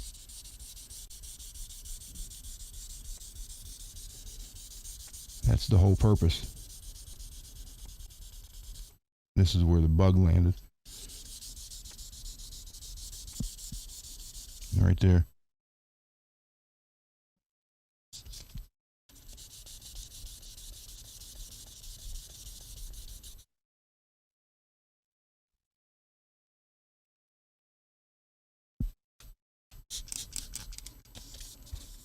Actually, that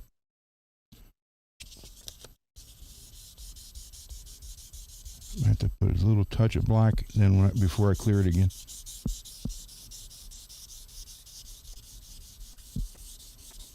But you don't push hard.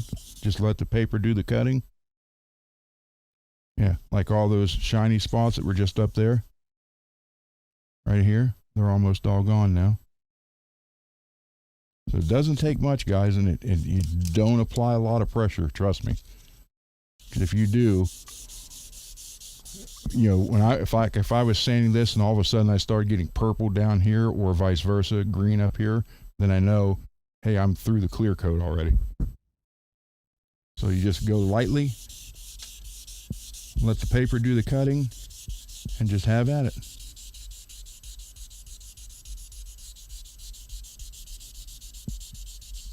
And it will eventually get all those out.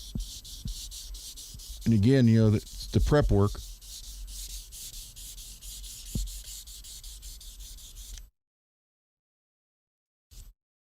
Hey, puppy, how you doing? I saw a bit of the replay on your show, and yeah, that Freedom Caster looks pretty sweet. Yeah, puppy got a guitar that his brother built him with the cloth back, and it's got the eagles and stuff motif. It's called the Freedom Caster. It looks really sweet. Nice. I have not seen that yet. Yeah, even matched up the headstock too. Yeah, his brother Charles does great work. Good. We got a lot of people on YouTube that do a lot of good stuff. Oh, I know, yeah. Like Charles, he's been big into doing fabric top guitars. And yeah, it's just like he did one for Charles Green out of a Motley Crue t-shirt. And it turned out freaking amazing. I mean, yeah. Yeah, Puppy's brother Charles, he's an amazing dude, and he does just even more amazing art. Sweet.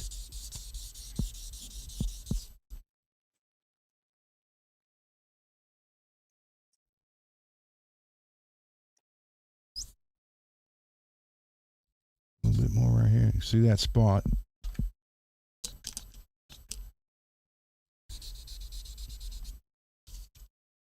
So I'm going to have to hit that with a little black paint. And then the next round of clear, because it'll be all flat around it, will be fine. Yeah, Peggy, Jim is right. Painting the whole car is quite the chore. Depending on the car, too, I think it'd be easier to paint a Prius than like a 58 Cadillac. I love painting cars. I love painting in general. It's relaxing, especially when you see the final product. It's just, wow, you know, just it'll change, just improve something.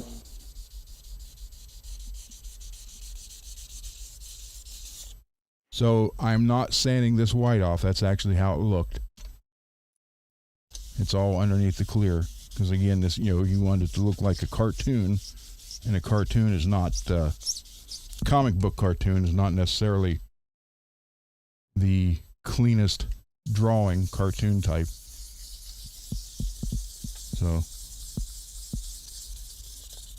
Oh, Peggy, Jim says a 63 is worse. A 63 County?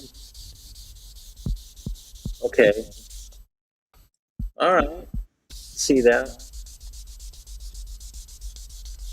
I just said 58 because of the big ass tail fins. Or the 59, that was the ridiculous tail fins on the Cadillac. 63 Impala is not fun. 10-foot trunk. Plus, they got all those little body lines and recesses in the fenders, and then having to take off all that chrome trim on it if you get the more upscale models. You know, that's work. The biggest vehicle I painted was a 72 Vista Cruiser station wagon. Damn. Yeah.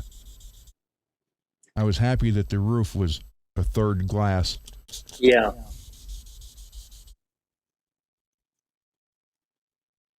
Because I used to hate standing on ladders and leaning over. Yeah. And you have to be extra careful of the hose. Because I did that. I learned that the hard way. I'd hold the hose out with one hand and paint with the other. And then turn and the hose would hit it. So I learned to drape the hose over your neck. Then if you forgot to do that and you were used to doing it, then you messed up again. I knew a guy back in El Paso. He had this rig. It was like almost like a bit of scaffolding with some bearings on this movable platform. The guy would lay on the platform, and then he could just kind of move himself on the roof, you know, and hover over the car and sand like that. And they always usually got the shorter statured guys because they can fit on that thing a little better. And but hey, you know, whatever works. Definitely. Do what you got to do to make it work. Yeah.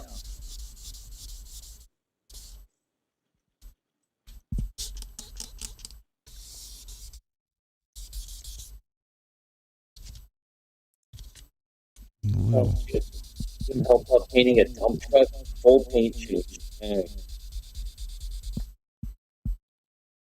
I guess with a dump truck, you probably don't have to really concentrate on so much of the appearance. I mean, you're not putting a show quality shine on it.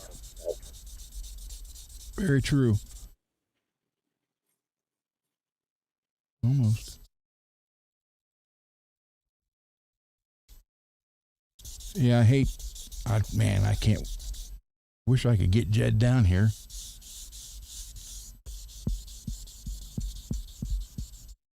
I mean, it'd be nice to make some headway on that Hummer of yours. Yeah. How long has it been down? 2 months now? Yeah, at least. Wow. It sucks because, well, obviously when I have the knee surgery, but I sent him a message today, and I don't know where he is, but he didn't even read it yet. And I said, hey, my knee surgery is at the end of August, and I'm going to have that to drive to physical therapy.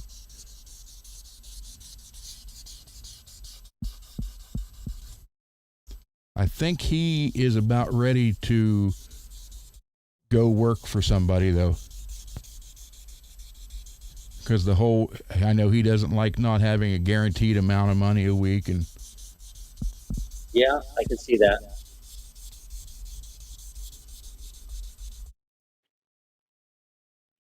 Oh, Peggy says you don't know his boss. Oh, so his boss probably would want a perfect paint job.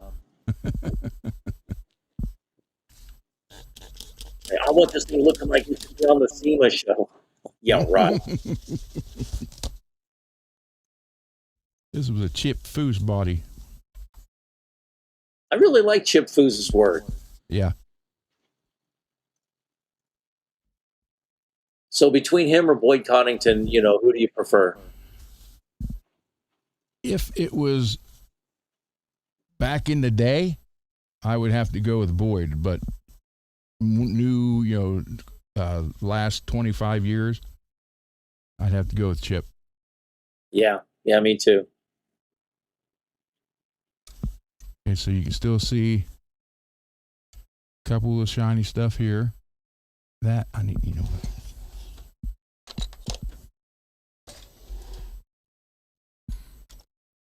get that now before I go any farther. Peggy says, Jim says, try animal hair in a car and you have to make it look like new. No thanks. Try fixing a piece of crap guitar that's been hanging on the wall for 30 years and make it look like it's not been fixed. Yeah. Been there. Oh, we've had people come into the store with guitars that are just trashed. And then they get all mad when you tell them you can't fix it. Yeah. Or it's not worth fixing it. Like a classical guitar that's had electric strings and the neck is bent up and twisted like really bad, and the top is bubbled up and cracked and falling off. And a big chunk of is missing on the sides, and the back is falling off. And can't you just pop on a new top? And no, sorry. Yeah, I can, but you won't want to pay for it. Yeah, I tell him, I go, then she goes, it's my grandfather's guitar. Well, maybe Grandpa should have taken better care of it. Yep. So hopefully next week you'll see me doing this to Marshall's guitar. That'll be cool. Again, I apologize, Marshall, it's taking so long because I just can't control the weather. Wish I could. Yeah. Because, it would be, if I had my weather, it would be 72 degrees all the time with snow.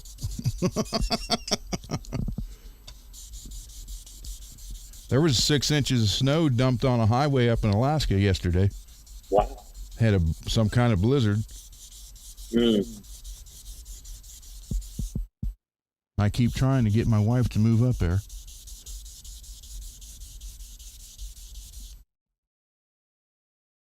I figure, man, with my arthritis and everything, moving up to Alaska, I'd be like I'd be practically paralyzed. Sorry, guys, I am not watching the chat. Greasy, if anybody asks me anything, could you please let me know? Oh yeah, absolutely.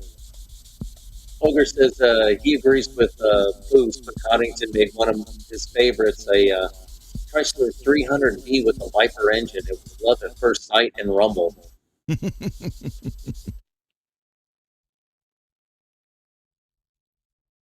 Yeah, Coddington really pioneered that real clean look of rods and customs, and then Foose kind of took it to that next level.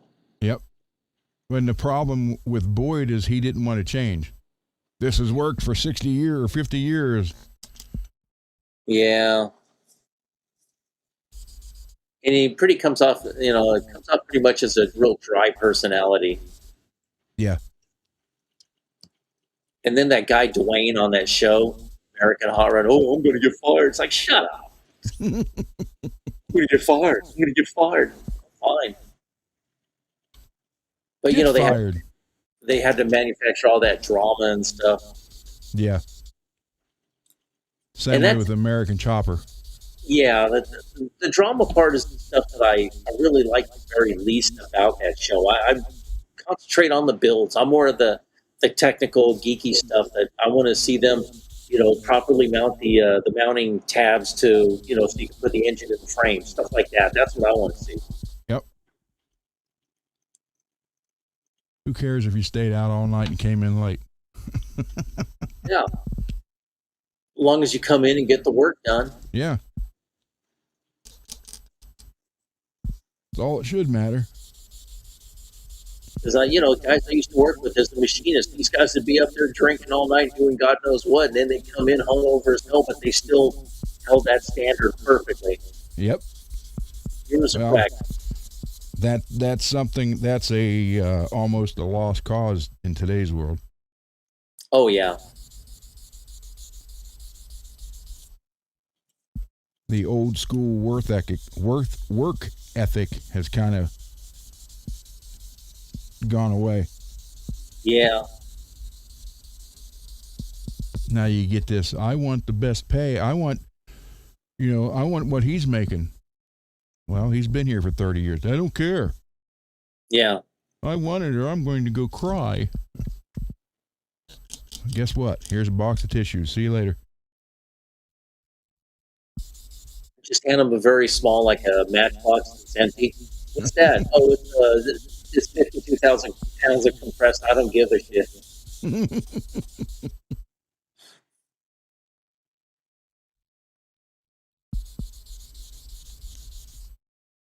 Now, the funny part is I could buff this out right now, too, and it would be, but I don't want to do it. I want to put another couple coats on here.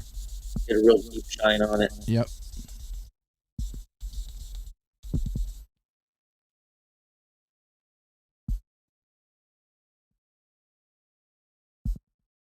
You just look for the shiny spots right here. Just go over them. Mars has a good one. A box of tissues for your issues. That's great. Yeah, I need to go to my safe place. Guess what? It ain't going to be here. Yeah.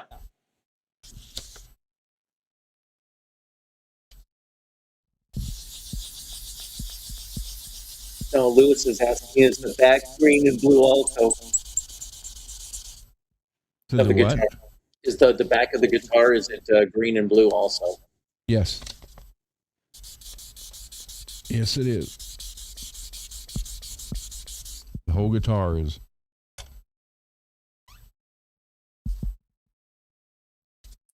It's a, what they call that, cell shade. And this is actually my very first one.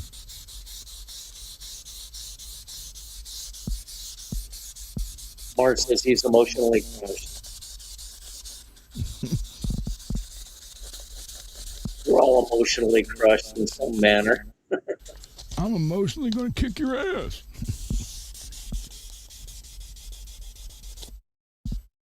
Yeah, that's what you have, man. It's just, I don't know. It's sad. Very sad.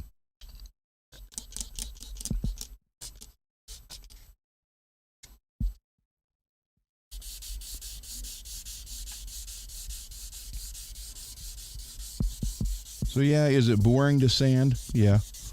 I'm not gonna lie to you. It is. But does it make it worth it in the end? Oh, hell yeah. Oh yeah, 100%.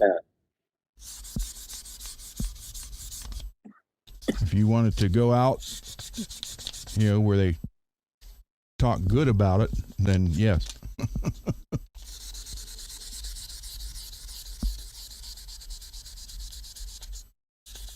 Let me know when David gets here, please. Okay. The other night he was late because he fell asleep. Wow.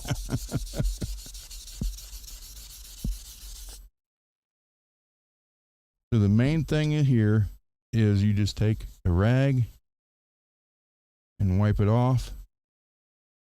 And sounds like he's here. Somebody's here. All right, hold on. I'll add him in.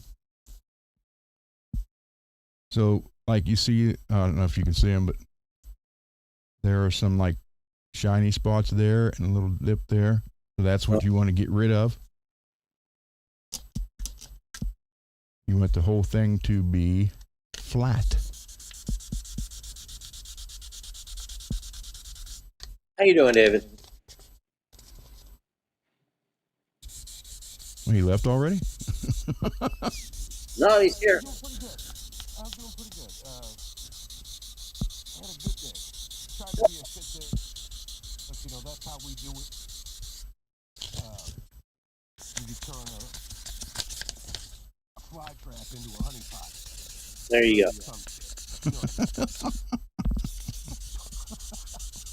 I don't think a honey pot's any better. I mean, a fly trap and a honey pot could be a fly trap. Yeah.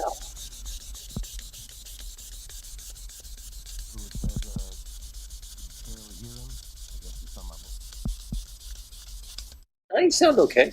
Yeah, you sound all right over here. Probably talking about me. They're usually talking about you. Yeah, I know. I'm used to it. About the volume.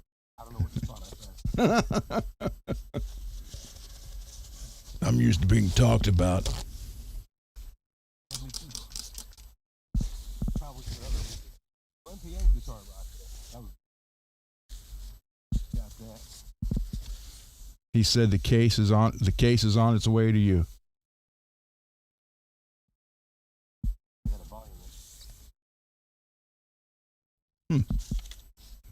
I don't hear it. How about now?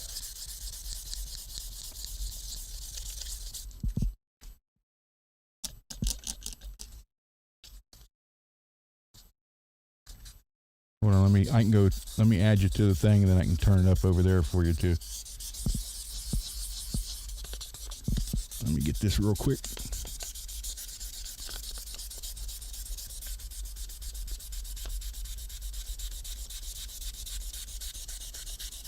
Okay, how about now?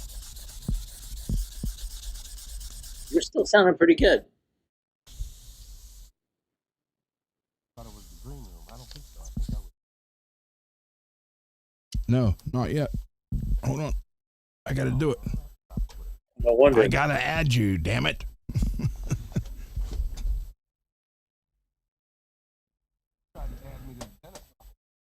Thought I had a dental appointment. I get in there at 2 p.m. They show me this room in the back. I took my clothes off. I sat on the chair they all had. The dental hygienist walk in there and she says, "Fuck, it's not that kind of meeting." So they rescheduled me for the 13th. How about the 13th of never? I know all about you, damn dentist. I got a song about it. Wait till Mrs. Mick comes out with the shirt. You can wear that to the dentist. There you go. Yeah. I ain't thought about that. Mm-hmm. It takes I 2 have. weeks to get those shirts, though. They got to be out like tomorrow.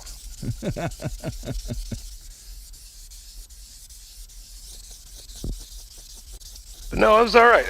I was inspired to write my new book.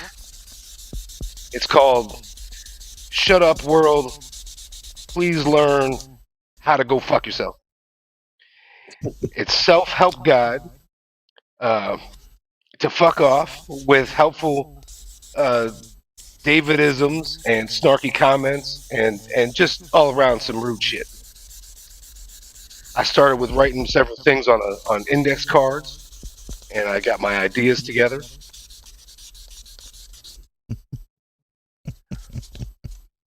It's going to be a New York bestseller.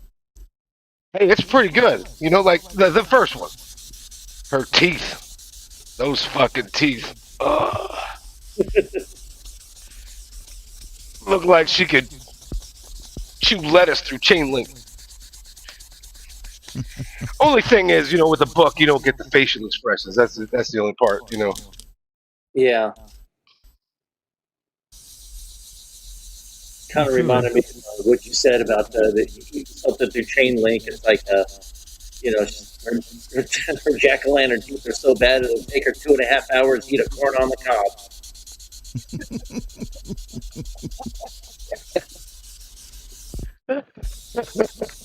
That's a good one.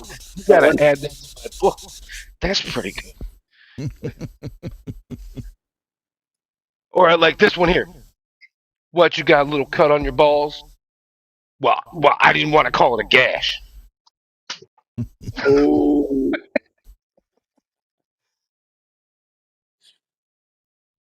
No And then you comment. got ones that you could just have fun with, you know, like, you smell different when you're awake.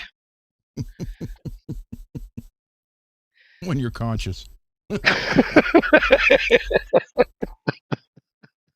Hey, now. I heard that on YouTube somewhere, but I could steal it. That could be in the book. Yeah.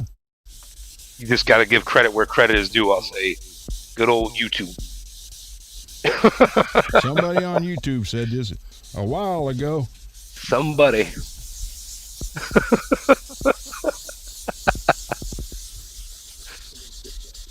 watching the people's comments. Because, I mean, that is some downright funny ass stuff. Especially on the Sopranos. People making these, there's these Sopranos channels that dissect the characters and this and that. And it's always about how much betrayal can Paulie take. You know, he's always getting stabbed in the heart, you know, and then the veto comments. Yeah. Was he giving or receiving? What's the matter? I want to kill that son of a bitch myself.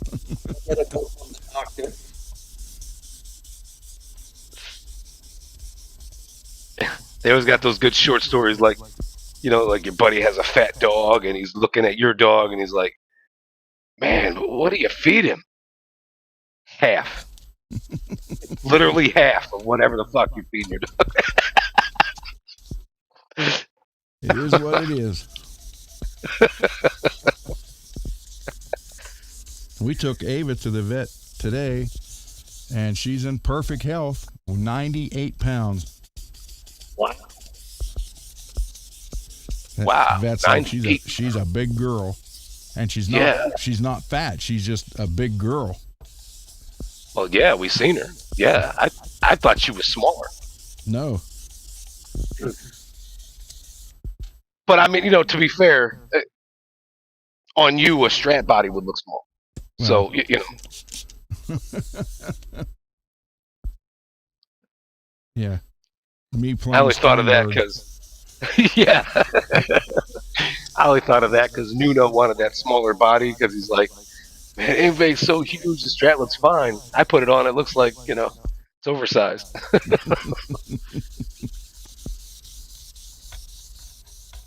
Then you got Malcolm Young, who made that Gretsch look huge. Because he's kind of... Yeah. Angus makes the SG look like it's a gigantic guitar. Yeah. That's what surprised me when I got the Sandoval, because I was so used to seeing pictures with Randy. You know, it always looked gigantic. Then when I opened the case up, I was like, "What the hell? Looks like a kid's guitar." You ever see that? Peggy and Ogre both said, I don't think David thought he was at the dentist taking his clothes off. I lied, but I wasn't going to let that stand in the way of a good story. So. Yeah.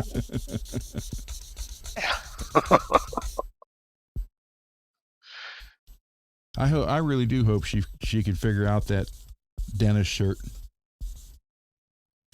Yeah. Yeah, that really looks cool.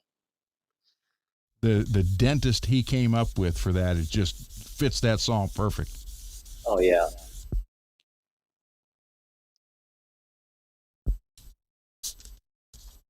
Randy's tiny vest looks like a child. Oh, like Randy Rhoads. Yeah. I thought he was trying to make one of those comments like, well, Dick, I don't think it's going to fit in there. Vest have no sleeves. Yeah.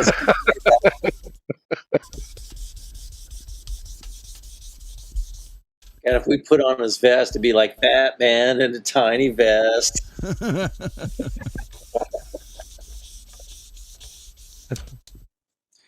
Like in that AC/DC video for Big Gun from the Last Action Hero movie, and there's a shot of Arnold standing right next to Malcolm.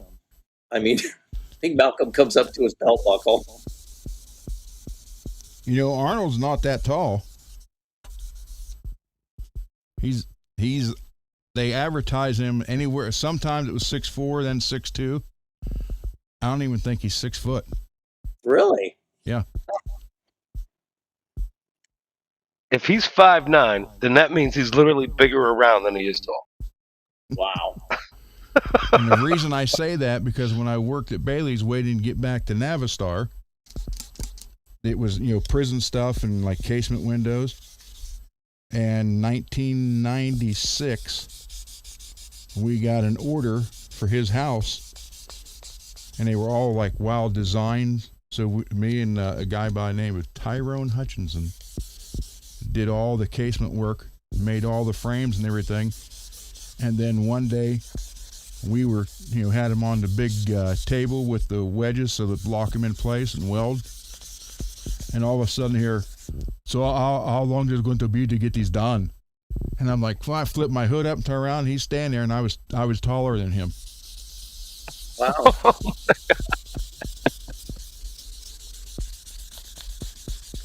I just looked at him and started laughing. He said, "Don't do it," because I was going to go, "Get to the chopper." No, too bad you didn't have like a large hydraulic cutter. And, you know, The Terminator. Start torching with cutting torches. Yeah. Say, yeah, I'm going to go to the bathroom. I'll be back. Yeah, they were 2-inch thick bulletproof glass, very tinted, and we had to make all the frame. They were like wild geometrical shapes. It was for their house somewhere in California. Him and Maria. But he happened to be in town in Columbus because he has the Arnold Classic every year there. So we were only about 30 minutes from where he has that weightlifting competition stuff. Oh, okay. So he just showed up. Surprised the hell out of everybody. I'll bet. I literally thought it was one of the guys just screwing around. See, even Jesse Ventura, Jesse's 6'4" or 6'5", and during the filming of Predator, every time him and Arnold were standing next to each other, they had Arnold standing on some kind of box or crate, so they were the same height. Oh, wow. I think they had to do that with Bruce Willis a lot. Tom Cruise, too. Yeah, especially Tom Cruise. Every time he was standing next to one of those models, you know. Yeah. He had to get out his little booster seat. I'm just surprised she still wanted to fuck him. You know,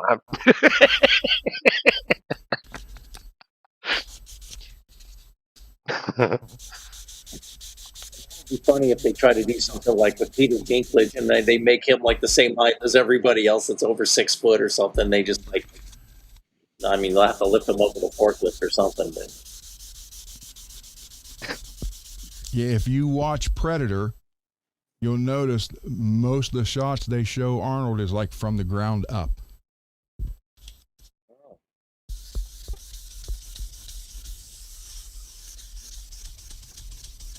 Lewis, well, if they do that, they gotta make sure he's not standing next to any trees. I mean,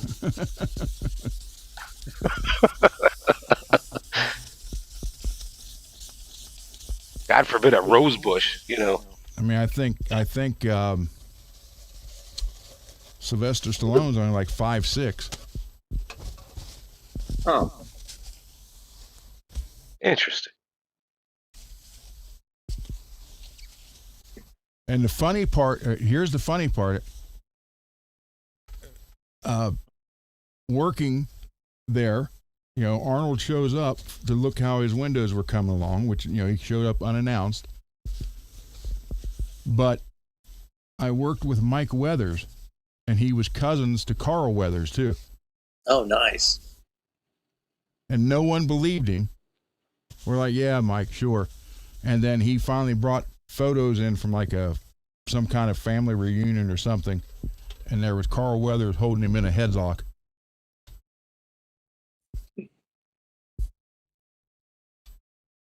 I said, well, that doesn't mean he's related to you. That just means he knows who you are and figured, shut the hell up and get you in a headlock. Yeah. Mike was funny though. They hired him at 18 years old, right out of high school, and he did like the JVS for welding. Man, he would tell you, I am not here to work. I'm here to entertain.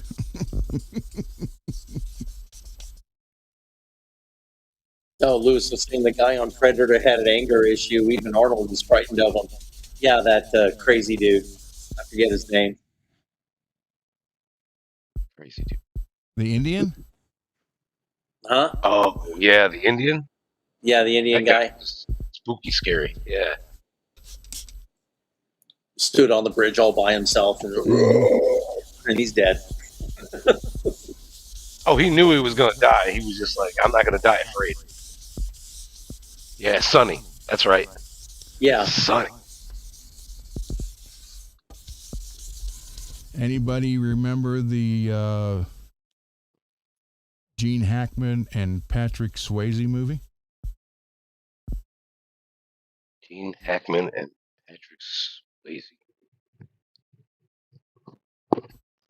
Mm-mm. It was, I'll tell you the story behind it. Gene Hackman had a son that was in Vietnam that never came back, and he was Get Harry. No. He was getting a group of guys together to go find his son. I know that movie. Oh man. And Patrick Swayze was like the young kid that was just got out of the service, and the rest were all the veterans. And Gene Hackman played the dad. Yeah. And the one guy wore a grenade around his neck, and they called him Summer. Or Summer? Had a nickname for him. They said, "What are you wearing?" Why? His nickname was because if everything went to hell, you're just going to pull the pin and see what was next. Yeah. It was one. I think it was one of Patrick Swayze's first movies. I think it was.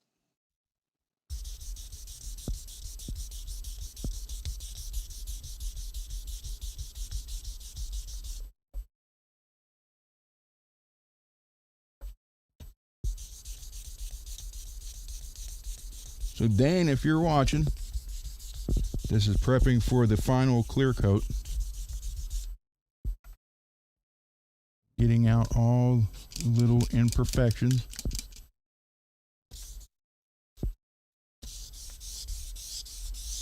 because on the, I put the next clear coat on it. I just have to lightly sand it and then buff it out.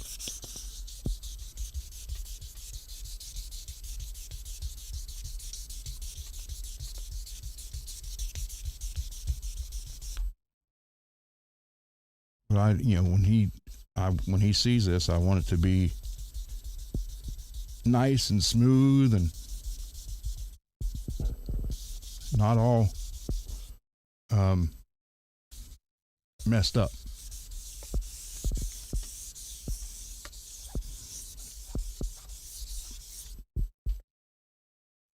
Hey, True, how you doing? Hey, True. What's going on? True.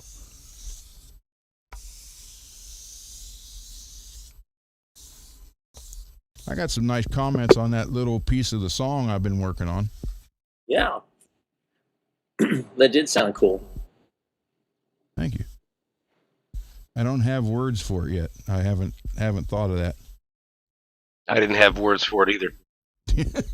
I'm just kidding. That's fine. I thought it was pretty good. I honestly, I forgot that I watched it. I'm glad you brought it up. Like you said, you write your lyrics based on things you're experiencing. How about a song about the crappy weather preventing you from painting and getting your projects done? Very true. I'm sure David can write a song about that too.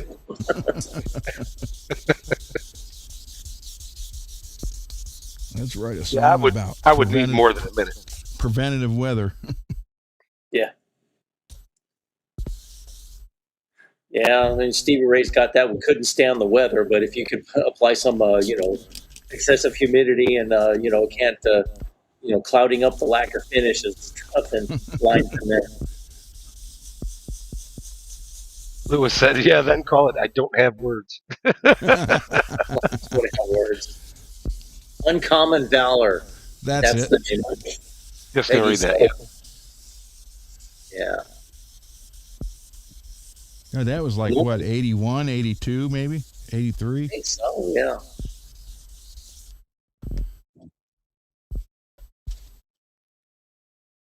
Yeah, that was like before True was born.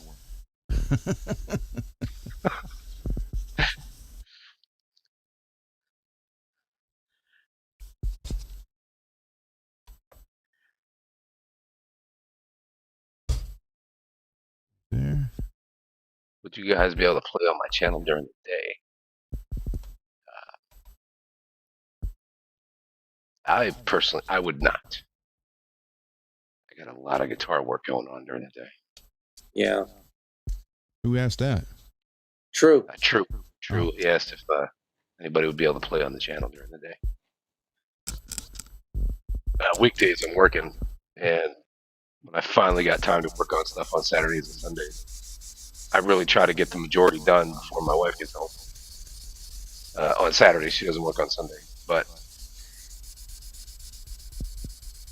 dog's not very active because she's not home, and I know I'm not really going to be interrupted, bothered. I can really concentrate.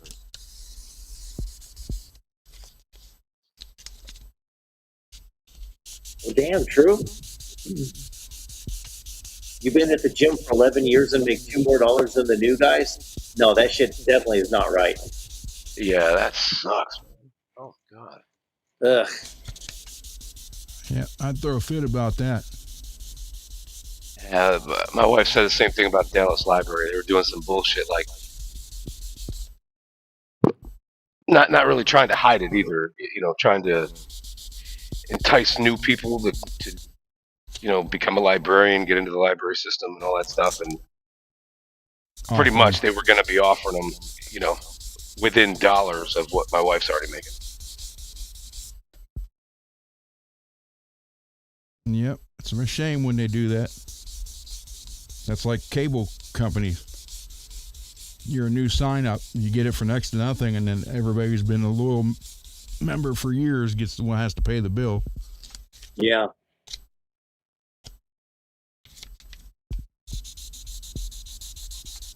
Sucks.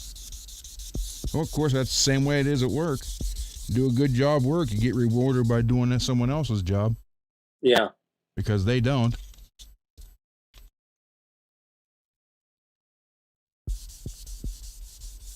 sad. Yeah, who says you pop your cell shade cherry?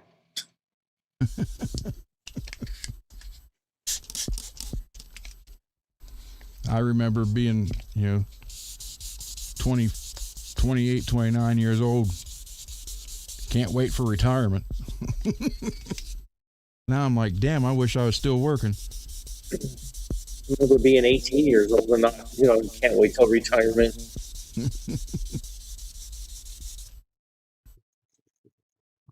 When I was 18 and 20, I was hoping my retirement would be from a stage. Yeah. Thanks to Nirvana, that didn't happen. I hate Nirvana. People laugh, but it's true. What the industry did with them, as opposed to just adding them to the ticket. It's like they want to shut everything else out. Yeah. Yeah, and that they did. Because if it could have just been another band, but instead it was like they were writing the narrative, like Skid Row is not cool anymore. Yeah. And that shit happened like overnight. Yep. Warrant was like the last big hair band name. Yeah. Yeah, I think they were. That and Trickster. Trickster was just starting up. Yeah, and, some of these bands, Trickster, like Slaughter, they kind of had some, but not. It was waning, that whole scene, though. Yeah. The formula, kind of mid-tempo, then a ballad, then a rocker, Yeah. Yep. And it was always verse, chorus, verse, solo, chorus. End of song. Puppy said he has to take off, get some sleep. Yeah, good night, Puppy. Have a good one. Congrats on your new Freedom Caster. Set it free, Puppy. Good night, sir. Yeah, apparently Puppy got a new guitar from his brother, Charles 75N, who does fabric top guitars, and he made him a telly with fabric top. It's got eagles and stuff on it with the matching headstock, and it's called the Freedom Caster, so looks pretty nice. It's pretty cool. Yeah. Plus something, given by a close friend or family member, you'll hold on to. Yep. Yeah, definitely. And then Puppy's brother Charles did a really fantastic guitar for Charles Green using a Motley Crue t-shirt from a concert. And it turned out amazing.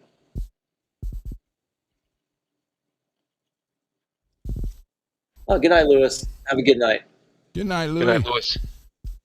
We hope to see you tomorrow. Yeah.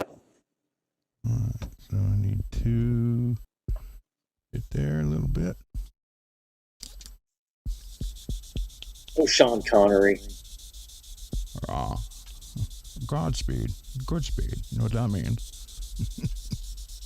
I like that skit on Saturday Night Live when they were doing Jeopardy, and Will Ferrell was playing Alex Trebek, and that guy was playing Sean Connery. He was like, yeah, that's a good one. yes, Alex, I'll take anal bum cover for $200. No, that's an album cover. Don't tell me what that is. I've been working 10 years on that anal bum cover design. Dried up piece of driftwood. I still like Jane, you ignorant slut. Oh, yeah. Point, counterpoint. Yeah. And then she'd start off on him, and then he would just destroy her.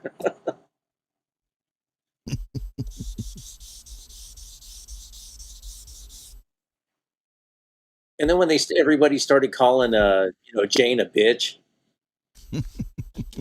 Emily, what is it, Emily Rotella or something? She, like Gilda Radner playing that old lady who would get something mixed up. Yeah. He goes, what's all this fuss about violins on TV? You know, I like the Philharmonic Orchestra. They're very nice. They said, no, it's violence. Oh, never mind, bitch. Never do you mind.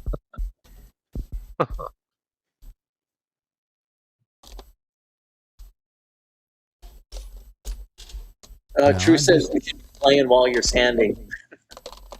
is what? True says you should be playing while you're sanding. Playing what? Well, hopefully not with yourself.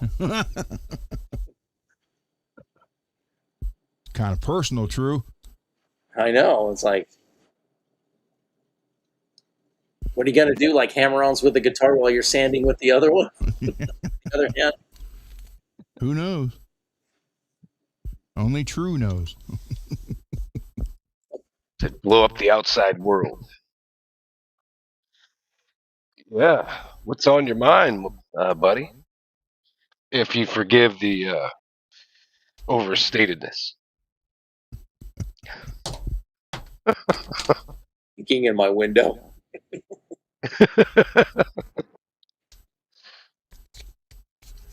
We have nothing.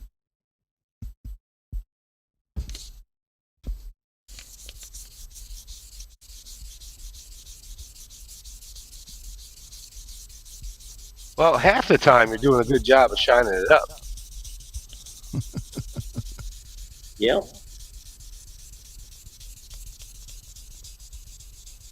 This is just preparing it for the final couple coats of clear.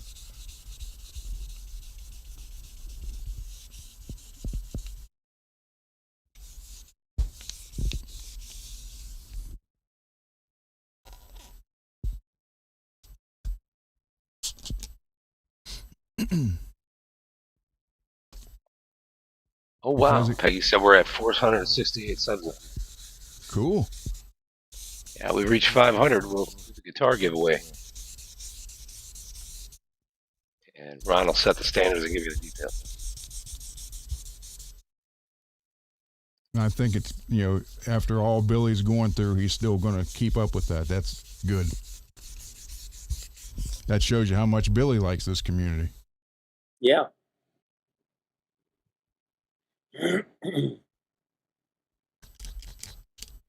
Well, true, when you get older, you gotta shave it. That way, you know, you'd be like, I'm not spring chicken anymore. Oh, wait, yes, I am.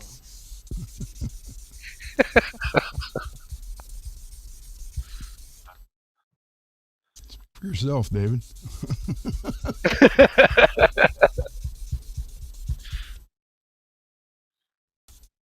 I may not be spring, but I'm summer.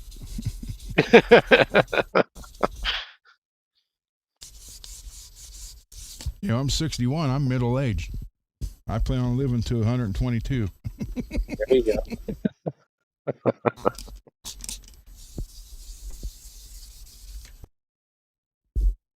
I don't know how that last 61 years is going to go, but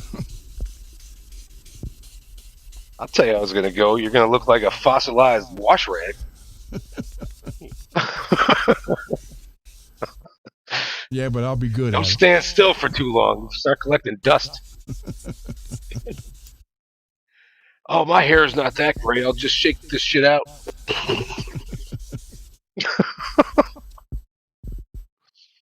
What do you want me to do?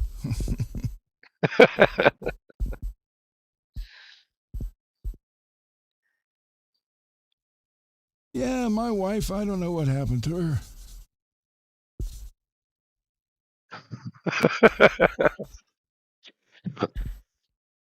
I don't realize I say some of the shit I say. She left Mars me around answered 95. Back. Oh, 1995? No, she was 95. Mars wrote what I said, a fossilized wash rag.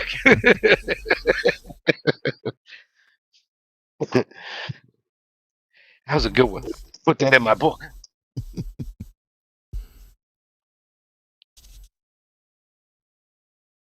You gotta have fun. Like I always say, if you don't have fun, it ain't worth doing.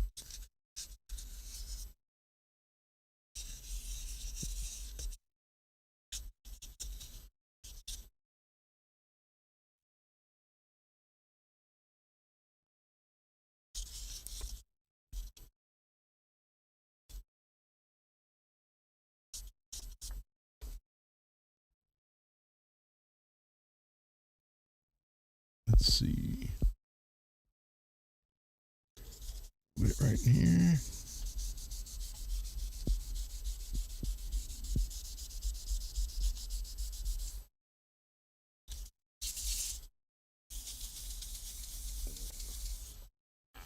Get that.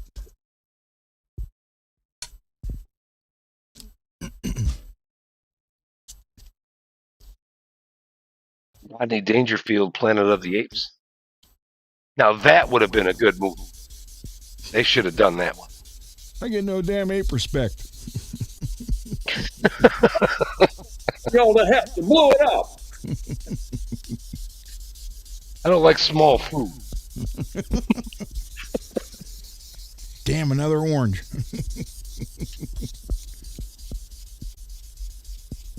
Okay, you said Rodney McDowell, Yes. but I wasn't familiar with the name, so I just made some shit up. It's Roddy. Roddy McDowell. Oh, Roddy. Right. He was in 1985 movie with about Dracula moving next door to the kid. Fright Night. Yep, Fright Night. That's it. Oh, they remade that movie Yeah, they did. They did remake it. later Yeah. with some With, good actors. That was pretty good. I like the remake. That was with. Oh my God, I can't even think of his name now. Yeah, that kid's got a weird name. He's actually from Australia. You'd never know it. He did the Red Dawn, or not Red Dawn. The hell was the Schwarzenegger movie where they go to Mars? Oh, Total Recall. Yeah, he was the guy that redid that movie, and he was in SWAT, and he was in with Al Pacino in The Recruit. Oh.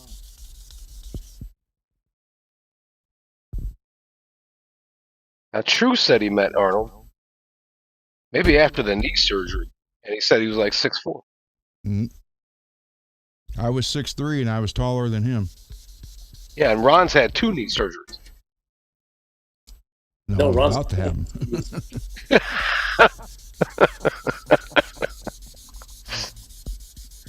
I was trying to have a reason why he was taller. Now, they were talking about that earlier, True. Like, Arnold's apparently is kind of short. I don't know. But he said that he met him, so... That'd be messed up. You see him, he's like the size of mini-me.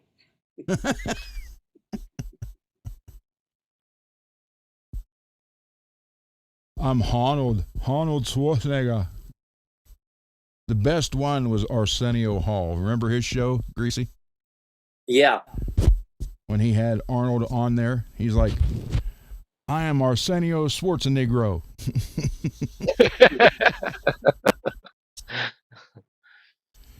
He said, I'll be coming out and bumping people.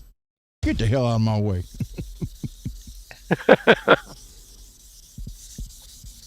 Remember when you used to do Hans and Franz on Saturday Night Live? Yes. That skit. And then when Arnold shows up, he goes, look at you. You are sort of shape. Your buttocks are like marshmallows.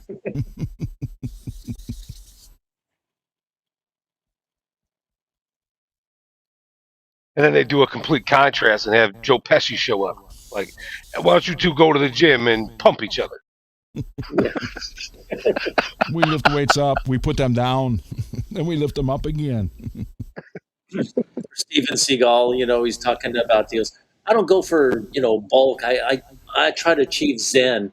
He goes, yeah, we do Zen too. First we do the barbells, and then Zen we do the dumbbells.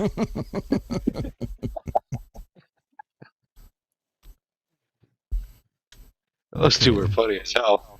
That was such a great skit. That's enough for now. But yeah, Greasy right here. Oh, okay. Nice.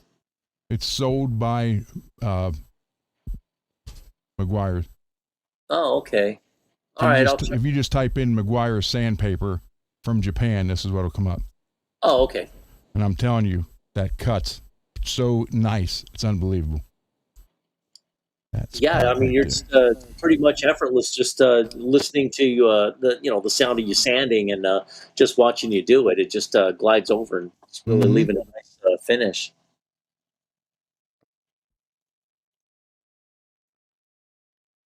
And Hey, Jordan. Nice to see you. clear will cover that up. So, yeah, prune hands.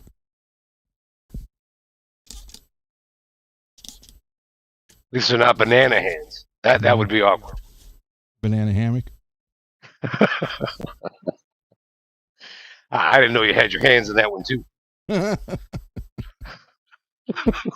everybody, get a grip. Calm down now. We're not peeling bananas.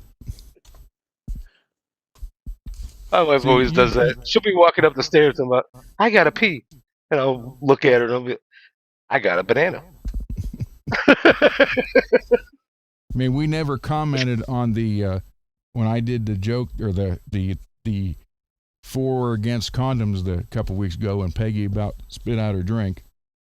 we never did talk about that. Condoms, for or against? I should get a 5-pack and a cup of coffee. Yeah. My answer is it depends on who puts them on. Yeah. I'm not putting on all 4 at once though. I did that with a T-shirt one time. It was incredibly hot. Let's see. So, all right, that's good I'll enough tell you, for you jump now. out of an airplane, they make crappy parachutes. That's all I'm gonna say. But they are good for putting on the end of your M1 Grand rifle. Yeah. All right, let me take the headphones off.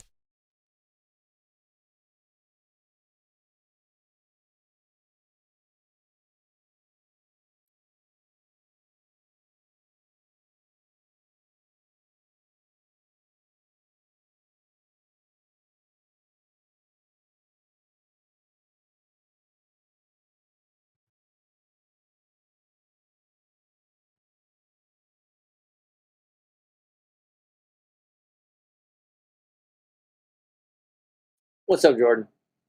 How you doing?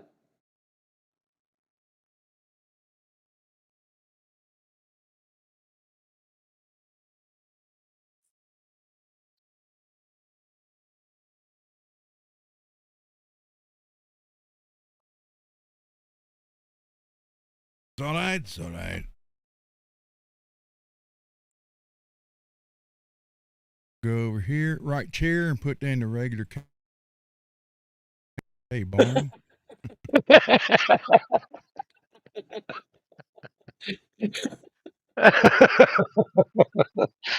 Boy, Richard's on fire tonight, man. That's a good one.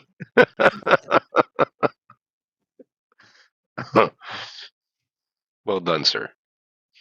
Very well done.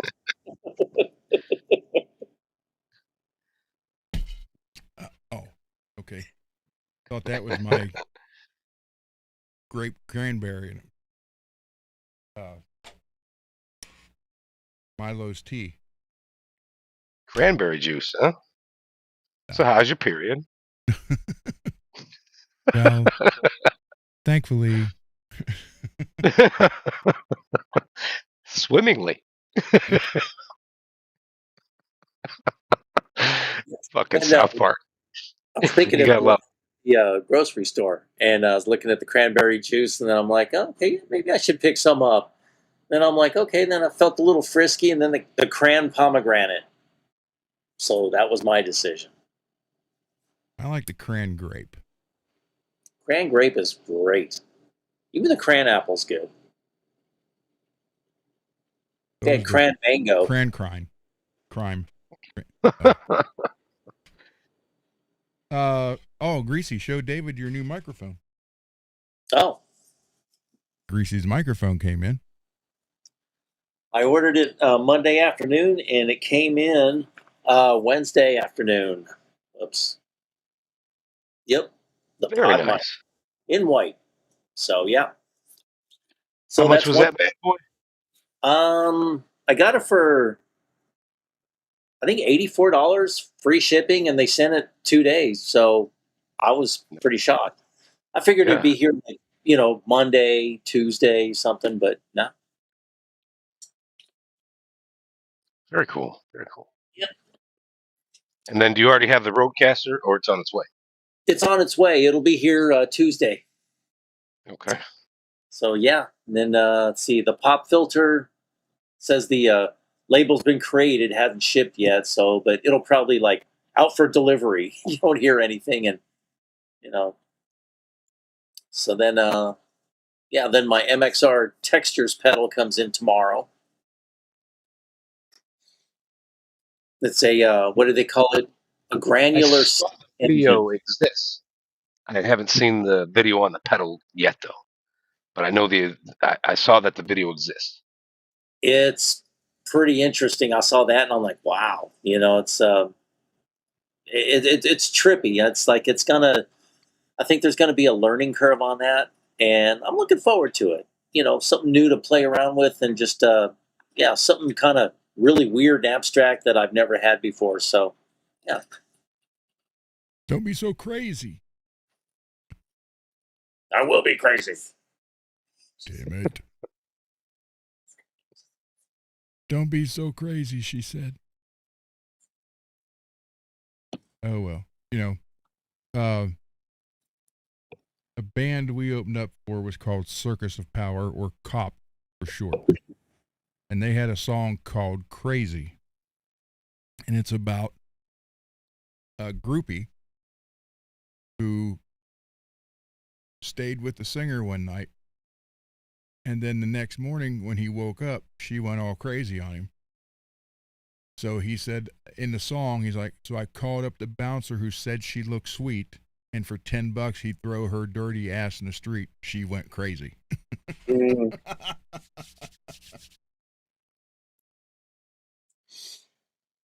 Let's see. Maybe don't share your drugs with just anybody. Well, that's Yeah. Just a thought.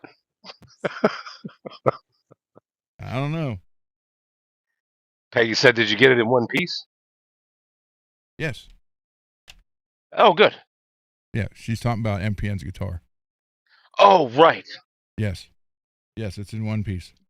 Yeah, I would say that's probably true. Yeah. I saw her going down this road, and I went a different one. Young are you? Uh-oh. Wait, here we go. Yep.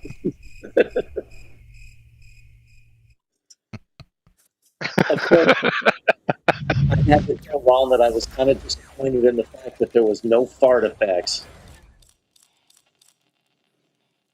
I mean, that'd be the first thing I'm going to put on mine.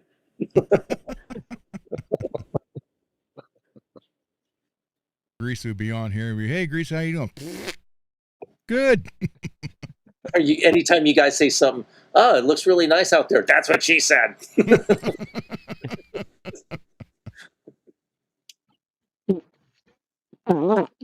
Autobots, attack!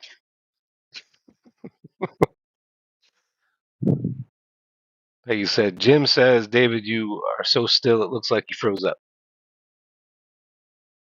You froze, David. It's not that freaking cold. Way up. Yeah. For those of you who didn't hear it, you guys hear all the songs that when they're done. And this one, I'm just going to play a little bit of it. And it is just actually, it's a little over a year old. This was like the first track, the first taking, and I was actually writing the guitar as I played it. And I just recorded it, because that's what I do now. Whenever I come up with some kind of riff, I just hit record so I don't forget it, because I end up forgetting them all. And what happened is I was also trying to get the drum sound right. So in the very beginning, the drums are off because I was hitting the kick drum trying to get the sound I wanted out of it. But those of you who did not hear it, Here it is. It's only a minute.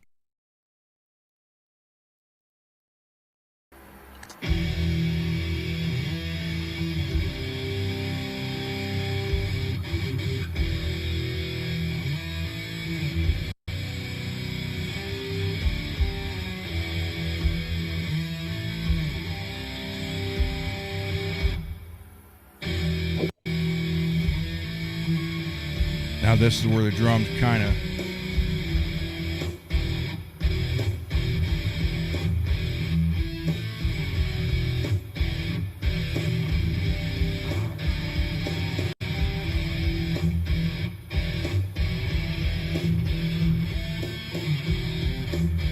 No one. Oh, okay, what happened? Why are they stopping me? copyrighted yourself.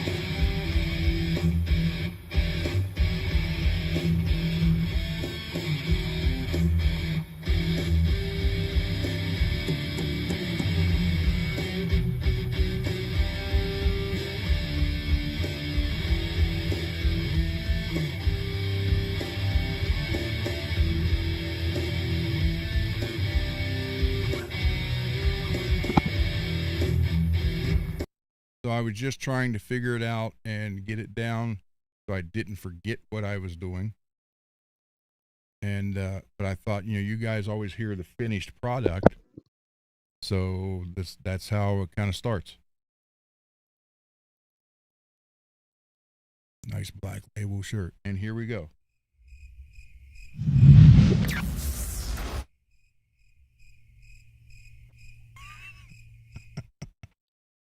Makes me want to pop out my eyes real big.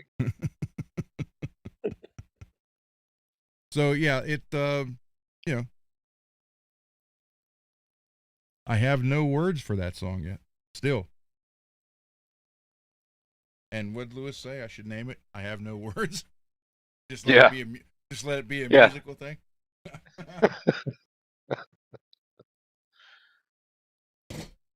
This is a song I wrote called I Have No Words. Lyrics are really simple. There's no words.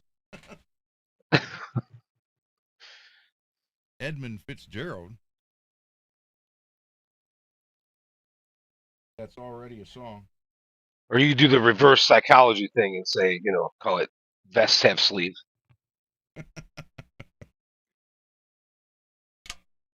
That's possible.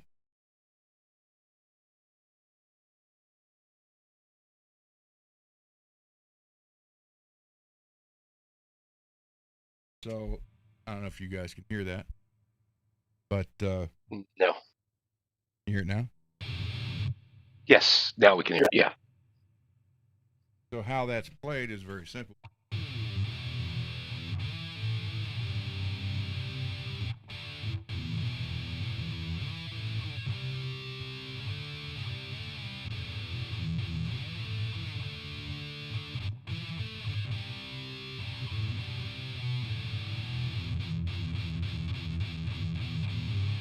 This isn't the right one for this pickup setup, but get the idea. Like Terrence Trent D'Arby.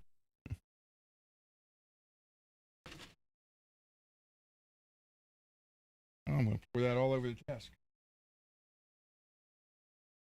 And he said when you turn the video off the ship was setting there, Jim can sing that song. I guess the Edmund Fitzgerald. Oh, I thought you meant he like to put words to my song I don't have words yet for. Well, when it falls off the ship,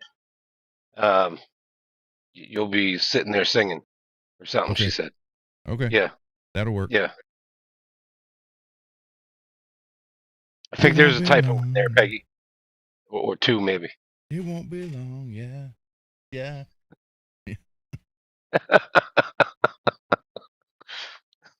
Said you're the Beatles with an E. So we are.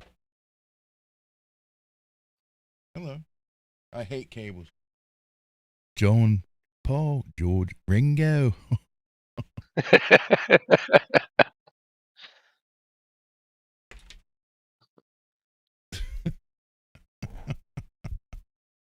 So, David, do you want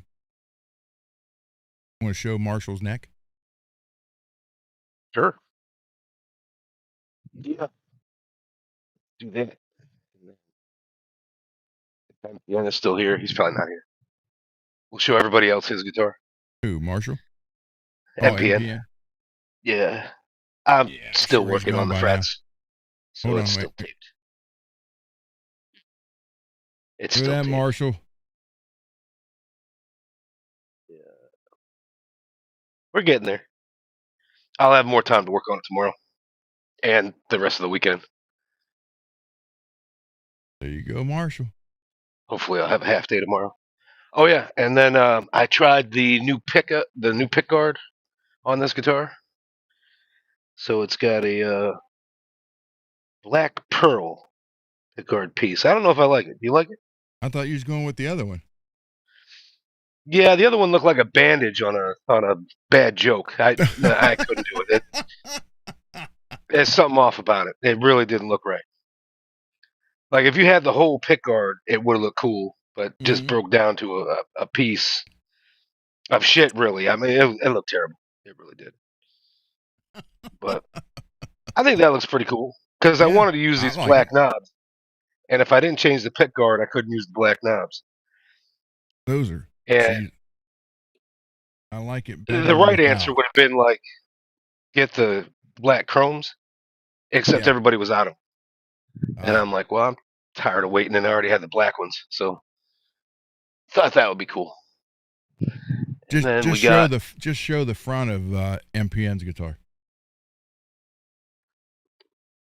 yeah, well, we'll move it in like it's a shark or something. Dude. Dun, dun. Richard Dreyfuss is so small he couldn't have killed all those Jaws. Yeah, that's exactly the opposite of what I was thinking. So MPN should nice. be very, very happy with that. Yep. Wow, it kind of looks like they bent the body.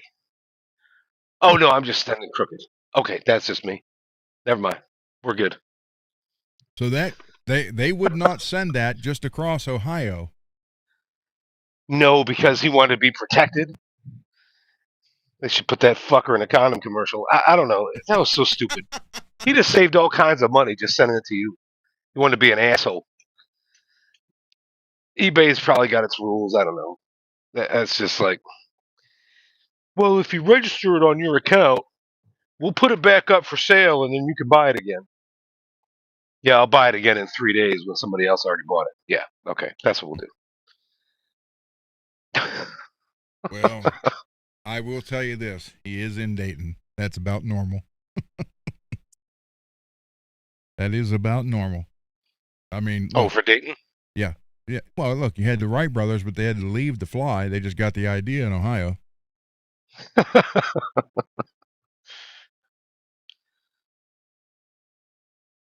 So you had to go meet him? No, he did not. He shipped it. No, I called them on the phone after I bought it. I asked them, would they send it to Ohio?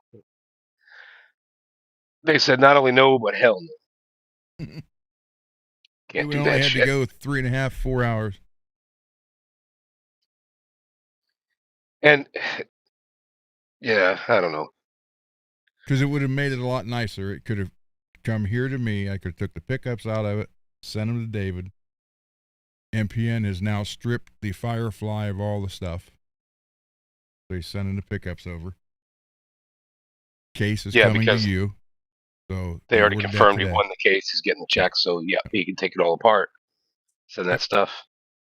Yep. But it's all right. We'll get it done. So the guitar made an unnecessary trip to Texas back, but hey, whatever. Pretty much. If I was closer, yeah, we'll get it. I mean, even if I was in Columbus, I could have went over. I could have went over and got it. Yeah, yeah. You're just far enough away. Yeah. Oh well. So, but there are, well, what was the name of the shop? Do you know? I have to look it up. Let's see. Because let's see, let's take a look at their shop. I'm sure they have it on. Now they got two, so it was there. You know, it was all above board. Yeah. I bought it through one, and it was actually sold through the other. So the other one shipped it to me. So when I called them, you know, initially they were like, "Well, you're gonna have to call the other store." Gee whiz. Okay, Wally.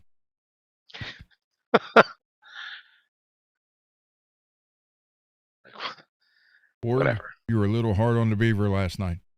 I was gonna say that.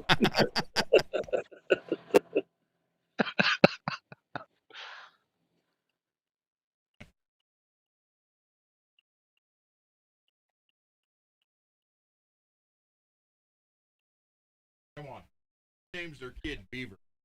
Naturally, I didn't save my search. Oh, it wouldn't have mattered because eBay's fucking. They're too busy advertising to let me see what the fuck I bought. Yeah. Go to original listing. Let's do that.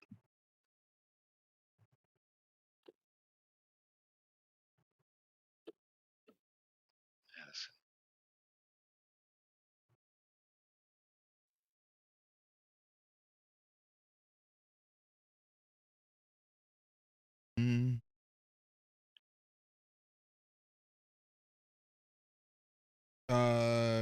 David, you missed it. Scott sent me a photo today, or a couple photos, for the Charvel Model 4, which is the one that Peggy likes with the tiger, where I was going to fill the hole and just make it a body, you know, a hardtail. Yes, right. Scott says the big shelves he had in the background, we saw how much stuff was on each shelf. Mm-hmm. He has 4 more of those shelves that we didn't see. So he was going through them today, and he found the gold Kaler tremolo that goes in that guitar. Very nice. So he's sending that. So I don't Very have to fill it and drill through it. I just put the Kaler back in it. Yeah, I would say that'd be the best thing to do because too risky to ruin the paint job. But Yeah, Peggy will be mad since that's her guitar anyways. could be. I was trying to figure out who these guys were, and it showed me after I bought it. Okay, maybe this is the info. Trying to get back to the page. There it is. You should pronounce it Dugan's Pawn Shop. 4625 North Dixie Drive, Dayton, Ohio, That's the 4541. main street, North Dixie. Yeah. Dugan, D-U, or what is it? Yeah, DUGAN apostrophe S. Pawn Shop. Okay. Now there's 2 locations, so the other one's Piqua or some Piqua, shit. Ohio, yeah. Yeah, there you go.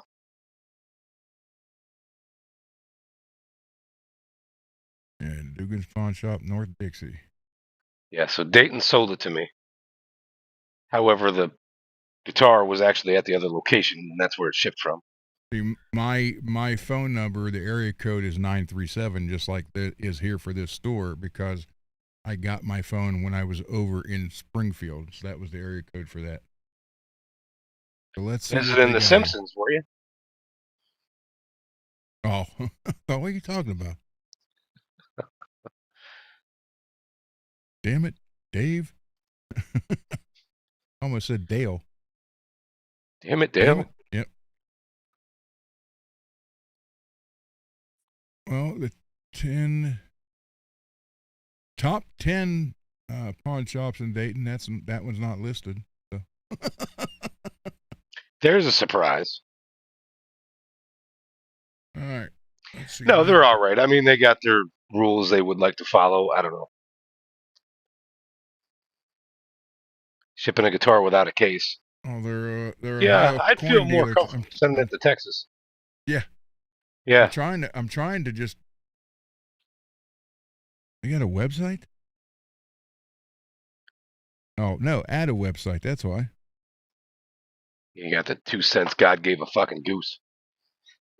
Andy Address borrowed them. 4620. Yeah, their phone number. Closed. Open at 9 a.m. Suggest an edit. Add a freaking website. See photos.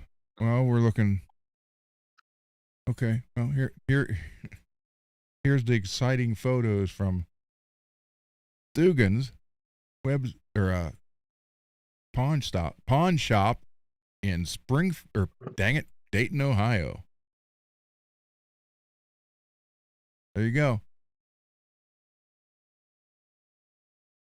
That was 8 years ago. They had $100. Here it is outside. Yep, that's North Dixie, all right. So where are they at?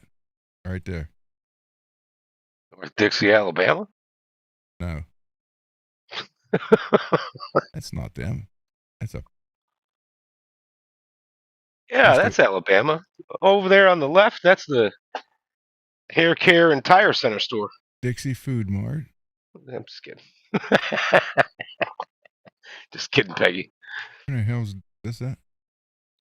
I used to work over here somewhere. Off of North Dixie. Come on, go that way. Oh, that'd be wild if I could find my old job. Said it's right here, but I'll be damned if I see it.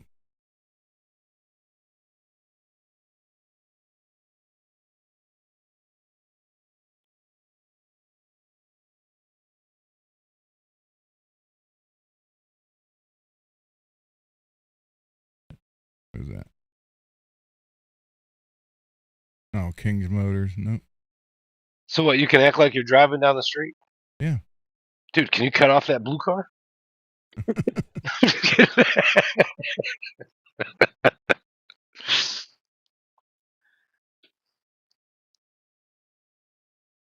Typical. It looks like rain. Dayton rains all the time. Except for the Speedway. Let's see I'll tell you when this was. How far? What's the gas price? Why is it not showing it? There it is.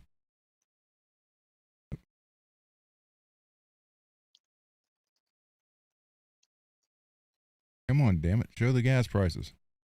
Right there.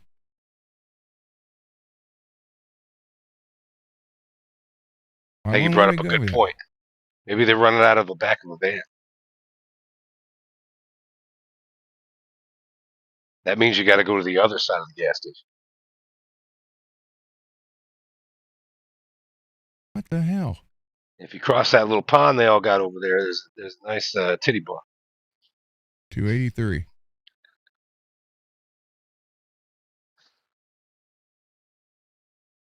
What's gas there in L.A.? It's about some places between $5 and $6 a gallon. Yep. What's it for you down there, David? I don't know. I haven't gotten gas in 2 weeks. Last I knew it was somewhere around 4. Snack shop. Okay, I remember passing Boost Mobile to go to work. There it is. That's the turn. It was down this way. All right. You know what? Let's do this for a second. Wow, that car has 2 trunks. Yeah, it reminded me of a chick I dated.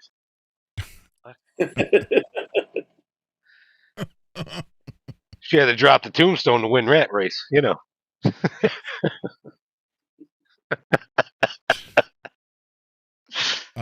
Let's see what I want. I want Puts whole new meaning to the term dropping a deuce.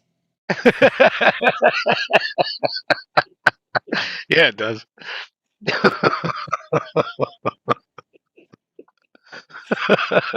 So I was trying to see this photo right here, but it's like that's what you get.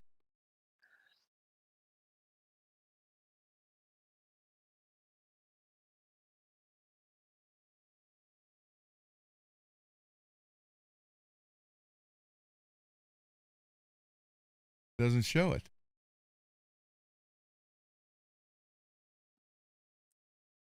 Dawn's Pawn. Oh, it's showing guitars for a picture from another porn store. See all 8 photos. Wow. That's Jeepers. enticing. We're going to run in there.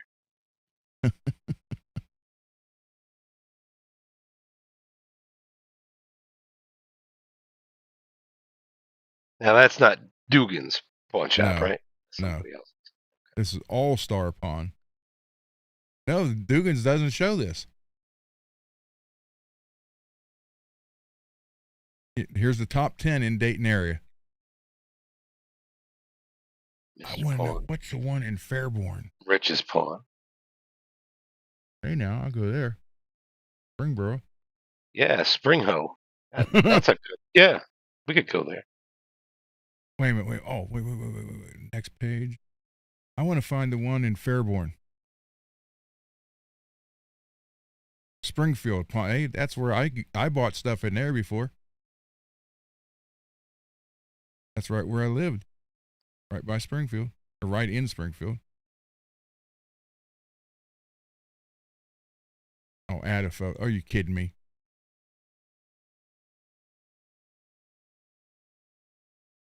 Yeah. All right, hold on. Let me see here. I want to find pawn shop.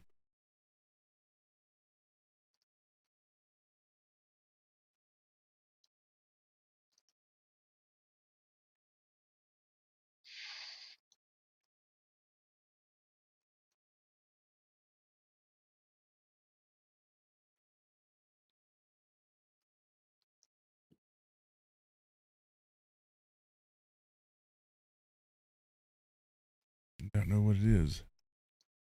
Can't remember that. Let's see. Dayton. There's Fairborn. Right pad Air Force Base. So it should be this one right there. Oh, no photos. Are you kidding? Yeah, that's it.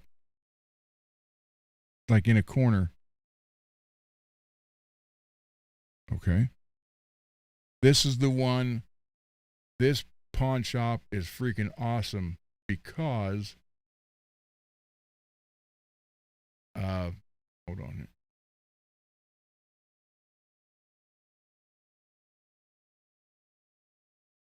This pawn shop because it's the one that everybody from the base uses. So, they come from overseas and whatever. There's so much stuff in here. It's unbelievable. And you never know what you're going to get because it comes from all over the world. They definitely have a bigger selection in pawn goods than probably pretty much most everybody else.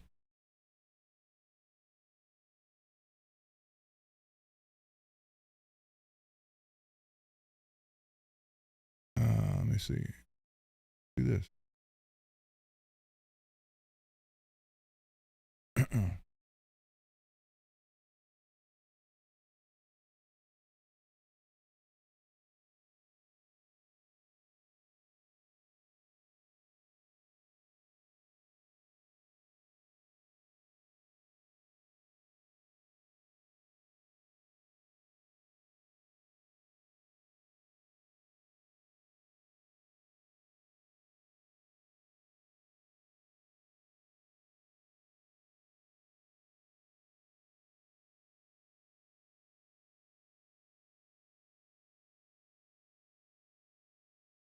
I wanted to show the. Now I need to tell you this. This was funny. I had a 85 Chevy van, white van, and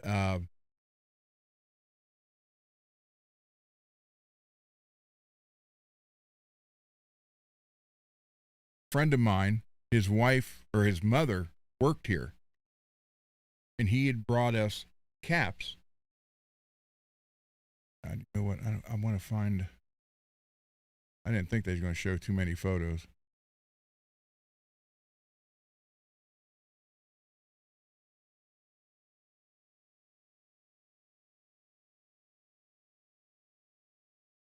Find the museum. So she gave us these caps, and I don't know. They had, some kind of code across the bill, and so we were coming from a place called Beaver Creek Mall, and I told my wife, I said, well, let's swing in and stop at the Air Force Base Museum. And so we go pull it in there. Hold on, let me get rid of all this. We go pulling in there, and the van had blacked out windows. It was white with a bunch of like brown and beige on it. So I pulled up to a gate that I'd never went in before because we were coming from the opposite way. And the guard there stops me. I rolled down the window and looked out the window to tell him something, and he looked at my hat and waved me through. So we're riding around the base, and all of a sudden, I could see the museum, think, no, that's where I want to go. And next thing I know, we're in this part that says, restricted area, violators will be shot. And I'm riding around a big white van with a Mary Kay decal on the back window.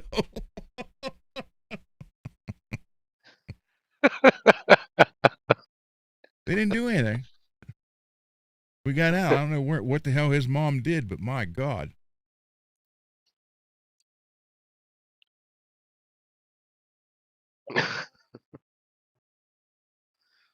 Greasy, you still here? I'm here. Oh, there you go. See these? Blink twice if you can see me. Oh, P4. Oh yeah, look at that. They look so cool with that mouth painted on the air intake. Yep.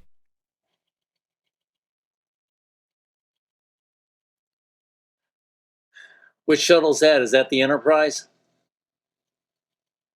I don't know which one that Oh, one it is. looks like a mock-up. Yeah, okay. that's it. Here's the Stealth.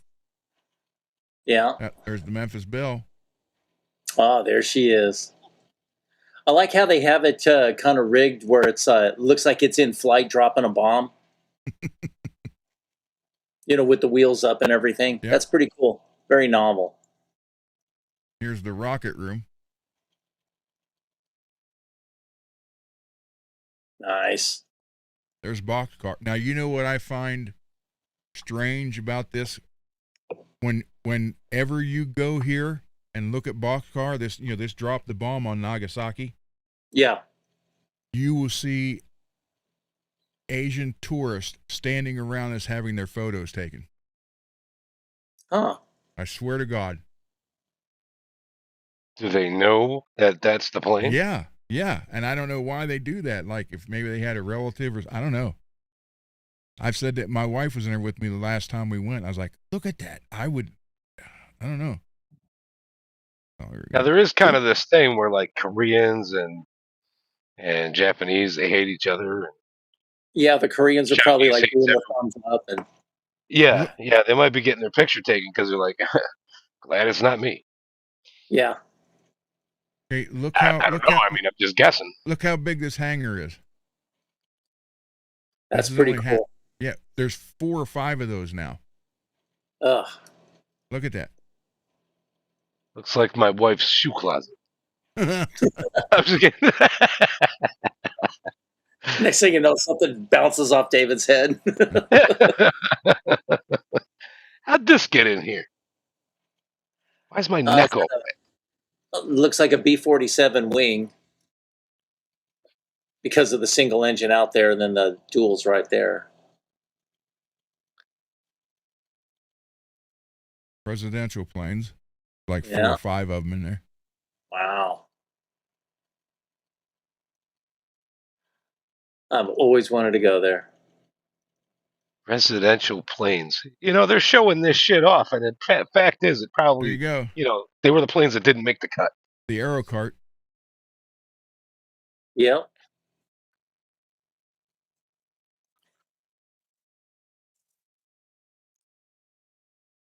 I can imagine some of these experimental, contraptions that this is a good idea, and the pilot's thinking like, I have to fly this piece of shit.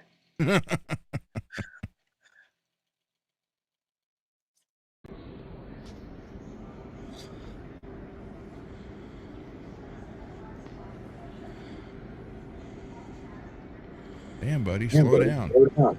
There's Strawberry Bitch. Oh, nice. You don't see too many B-24s with that style nose anymore. Mm. Oh, Apollo 15. This plane right here, this on the way to the museum in like 89, this thing flew over my house. It was coming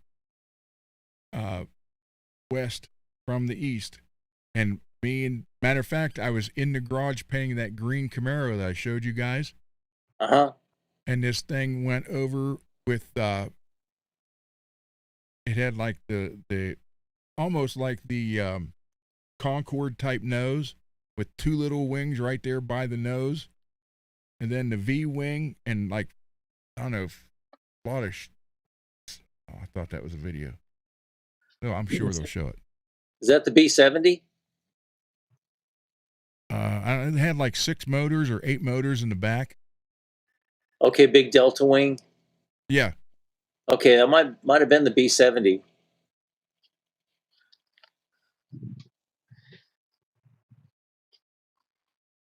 And there's just as many planes outside as there are inside. I went here every weekend, Greasy. I'm not, no exaggeration. Oh. Looks a little bit like heaven. I love me a good plane museum. Now, I'm not making fun of you. Did you go to walk around, like to get some exercise? No, I went around and look at the planes. You just want to see the planes? Okay. Now, the last time I went with my dad, we both had to get carts. That might be, one of these is a dual Mustang.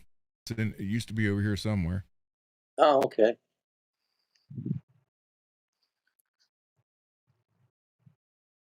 There's Strawberry Bitch. There's a Focke-Wulf. Yeah.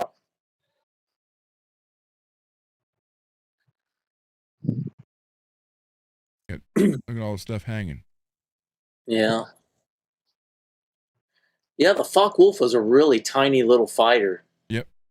It was and then when Grumman decided to make the F-8F Bearcat, they kind of modeled it after the Focke-Wulf, and the F-8F Bearcat was actually smaller than the F-4F Wildcat.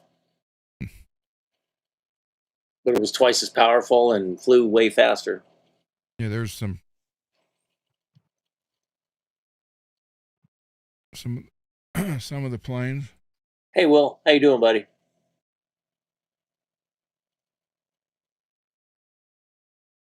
Oh, they put it outside. There it is now, right there, Greasy. That's the B-70 or the XB-70. Yeah, that's the only one. The other one crashed. There's a Warthog. Yeah. And they also have a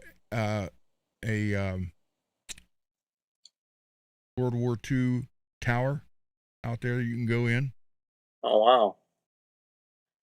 I don't know about keeping the XB-70 out, outside. I mean, that's the only one left, and it's a pretty significant airplane. Yeah, it was inside.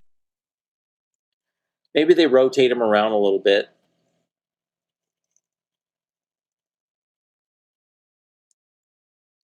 Yeah, that's the kind of plane I worked on. The F4. I worked on the engine. Told you, look how big. Wow. That's awesome.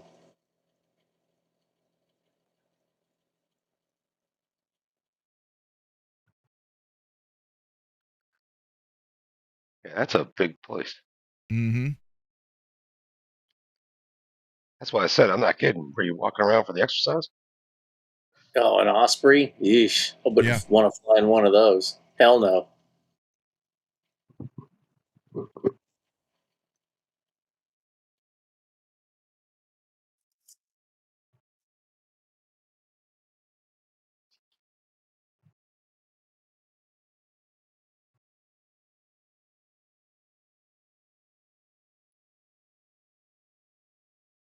It's like a hurricane, and that was wow. Yeah, those are outside, obviously.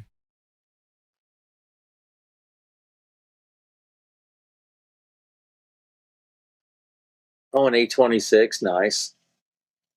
Well, flying boxcar.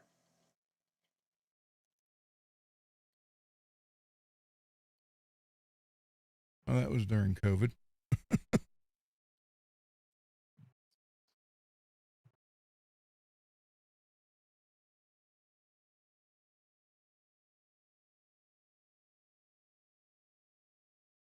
I just want to look at all these.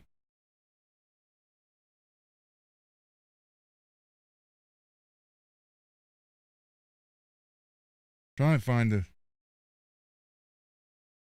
There's the B-52. Yeah. God, those things are huge. Yeah.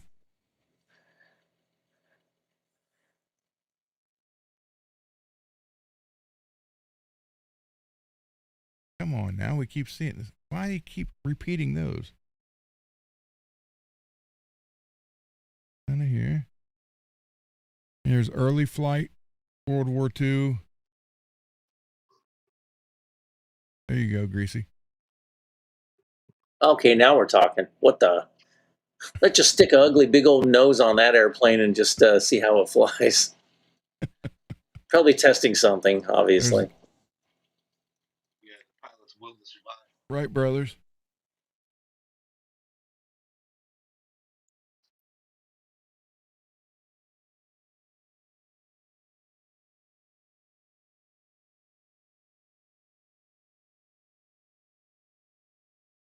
Oh, an F-106. Yeah. Oh, a P-35. Nice. You don't see too many of those. And they said all of these are flyable within one day. They can get them back up and running. I would not doubt that.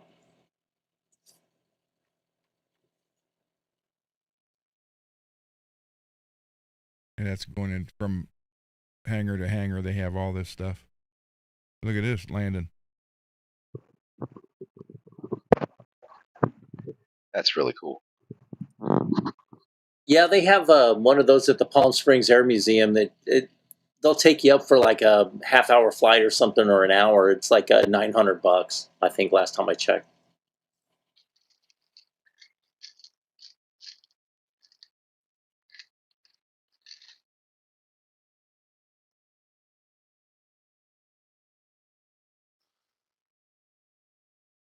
Yeah, this is when you get into the World War II stuff.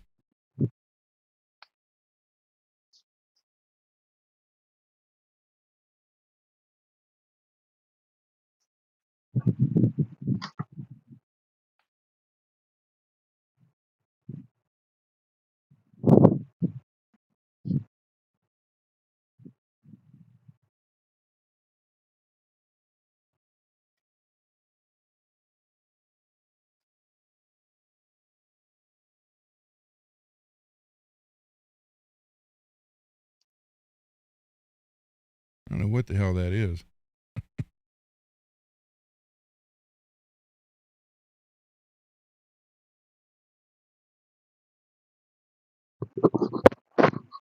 Actually, if you go back and show it again, I'm wondering if they had a gun on the front of it.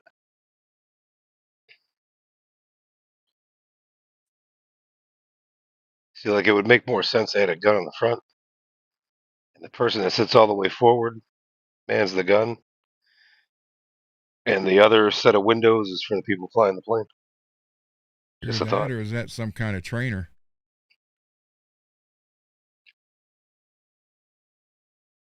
I don't know. That wasn't there when I was there. That's a newer one.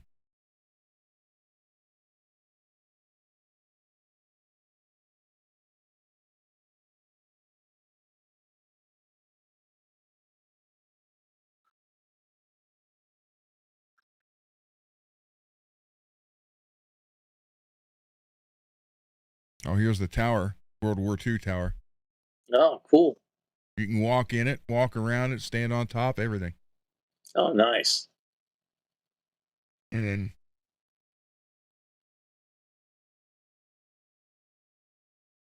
that had something to do with Auschwitz.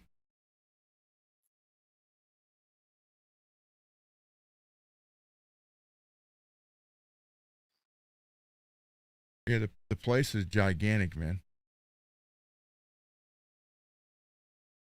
Yeah, and then they have the first in flight cafeteria upstairs.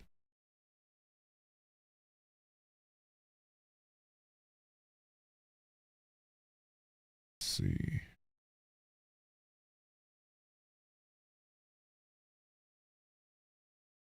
Yeah, the place is always packed. Always.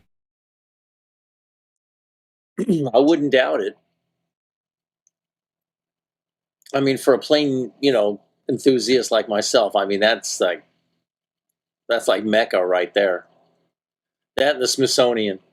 I'll tell you what, you guys, you and your wife fly over here. You can fly right into Dayton International. It's about 10 minutes from there. Oh, wow. I'll meet you there. Oh, man. It's like, time to go, Greasy. No! I chained myself to the landing gear.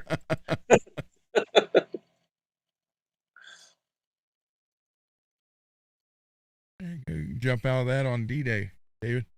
Yep. Yeah. Somebody found the lead plane, the C-47 that was used in Normandy. It was the first plane over. It was named "That's All, Brother," and somebody found it and they restored it to as it was on that night. Wow. And it's pretty cool.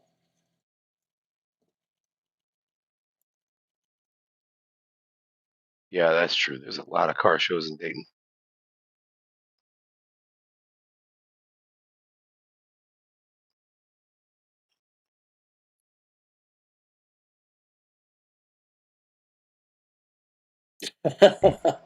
Well,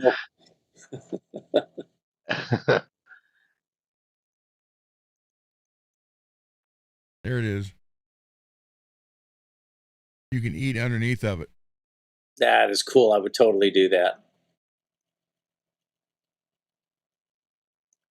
Oh, B-36.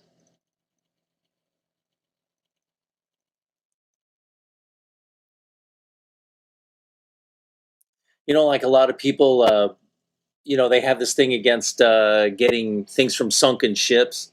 Yeah. But in some exceptions, like, okay, the USS Yorktown, it's at the bottom of the ocean. There's Yeah. actually a couple intact TBD Devastators that it would be kind of nice to just, slide those right out and bring them up to the surface and put them in a museum. And what they Does do that- when they clear this area out right here, this is where they usually have all the like reunions and any special guest. It's always in this hangar right here. You'll see like 300 or 400 chairs set up, a stage. Wow.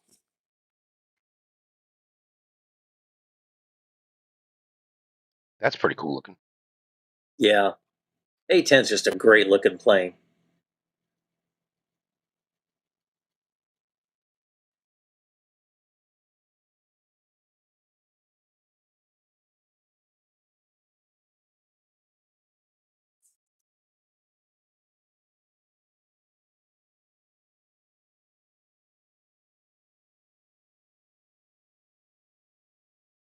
Oh, a U-2, nice.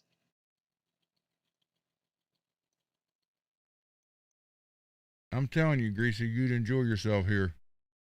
Oh, I would be. And you smoking out. guys would seriously have to come for a weekend because you can't see it all in one day.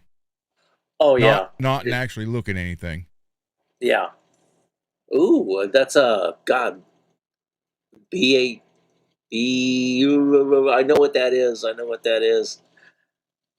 That is pretty cool. It's ugly as hell, but I think it's just gorgeous.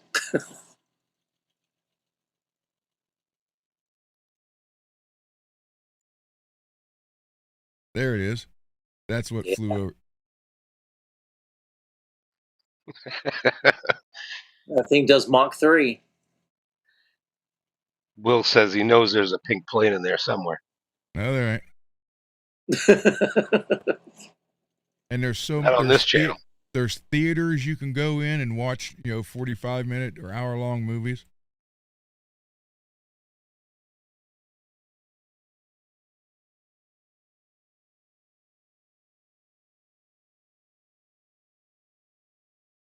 Let's see. I think Like that's documentaries, or are you just watching Gene Hackman? yeah, the yeah, it's like there's one on the Aerocart, Abacart, whatever it was called. The flying saucer looking thing. Look at that one, Greasy. Yeah. Ooh, nice. Strawberry bitch.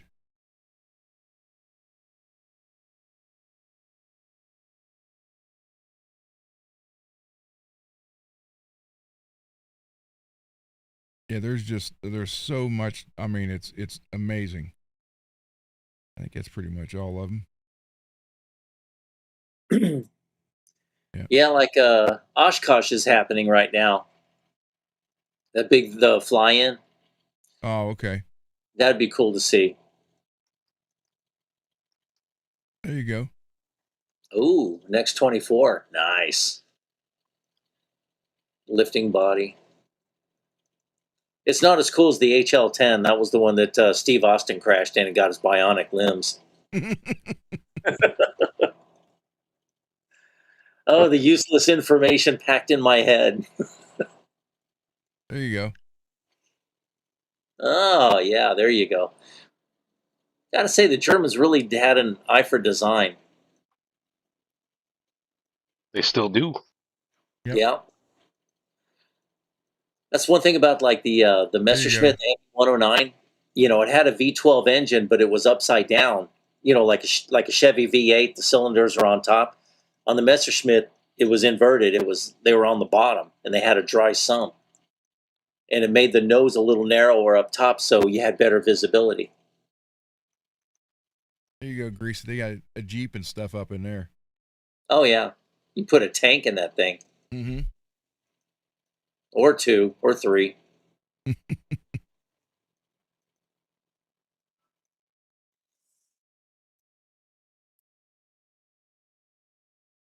Looks like a constellation. Oh yeah, there you go. That's pretty cool. I've flown on one of those.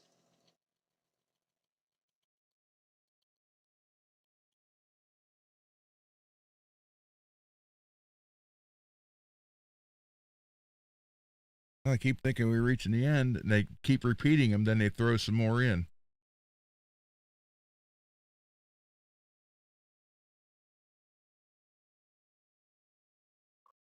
Well, if they give you repeats, it just feels like it's even bigger. Yeah. There you go, Greasy. Oh, an F-89. Sweet. Yep, that son of a bitch flew right over my garage. It's an amazing. I'd never seen that before. I was like, "What the hell is that?" Yeah, you'd almost think it was a spaceship or something.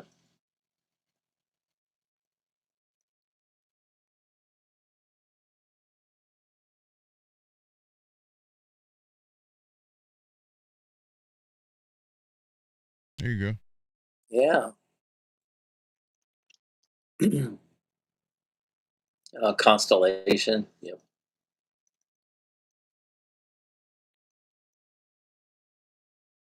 I can't find the double Mustang.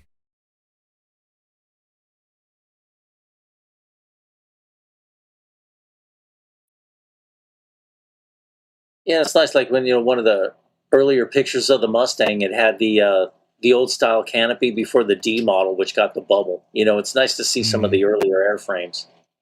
That guy trying to climb out of the building.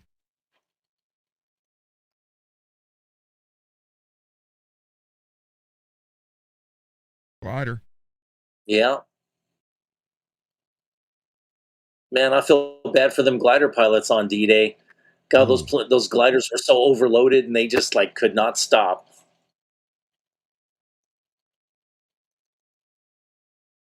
They didn't have any air brakes or what?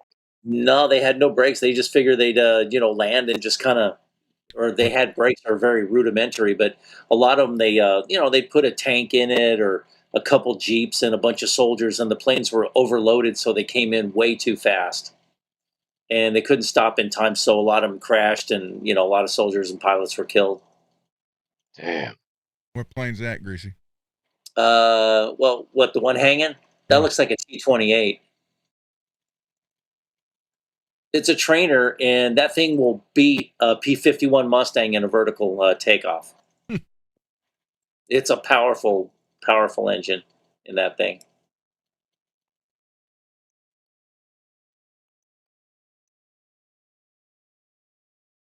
That's the helicopter I think that's haunted. Oh, it's There's haunted? Look at that. Oh yeah, C-46. There's a book called Haunted Ohio. Actually, there's 4 of them. It's a series, and one section talks about this base, and it's like the lady says she's never going back there because as soon as she walked in, it was like death, and I think that's there's people that the workers there at night have like heard shit like trying to move and start, scared the crap out of them. Wow. Oh, the old Globemaster.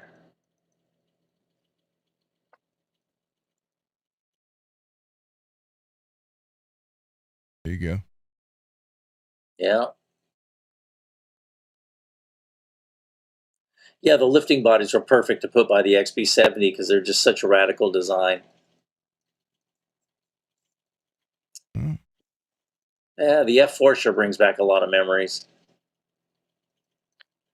They ought to have the Millennium Falcon in there just to fuck with people. Or at the very least, an X-Wing fighter or a TIE fighter. Yeah, something.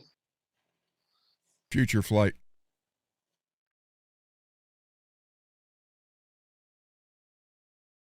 Yeah, they keep adding some photos here and there. There you go. Why nice.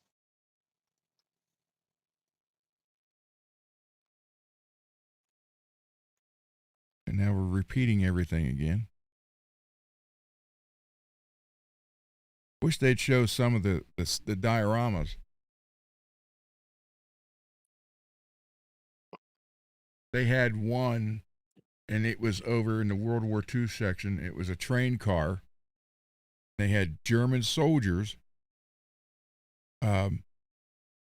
standing, the train car door open. They were standing there with guns, and it had a bunch of American prisoners in the train car. Mm.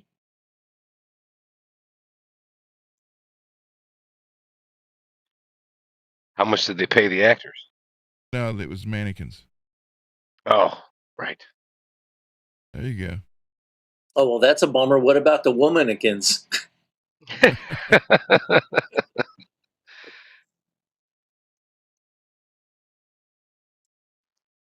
They only needed one of those because it was the flight attendant. Yeah, I don't think that's going to fly, but hey, who knows? that's cool. So it's nice to see a plane broken down like that. So people, they just see a nice sleek design. They don't realize everything that's just crammed into that airframe. Mm-hmm. And you can take the behind the scenes tour where you go over where they're restoring them. Yeah, I would totally want to do that.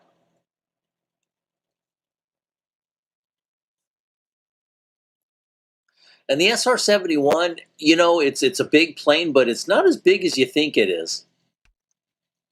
No, it's not. Not when you compare it to some of the other ones that are around it. Yeah. But when you see the pictures, it just looks like a big, gigantic plane, but it's, yeah. It looks to, defy its size. Trying to find.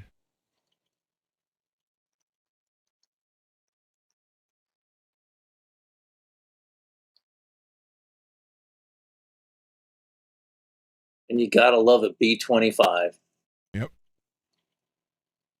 Those things are freaking loud, though. Good God. I mean, it is just noisy. You have to wear double hearing protection, or your ears will be ringing for days.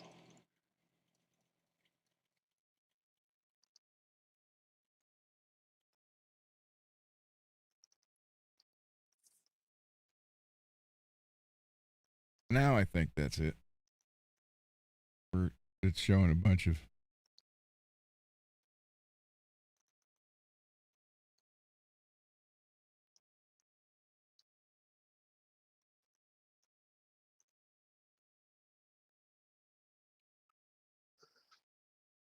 There you go. Yep. Trying to find. Yeah, see how they have them set up. The train car, Yeah. man. I have a photo of that somewhere. I walked by it and I was like, man, that just hit me.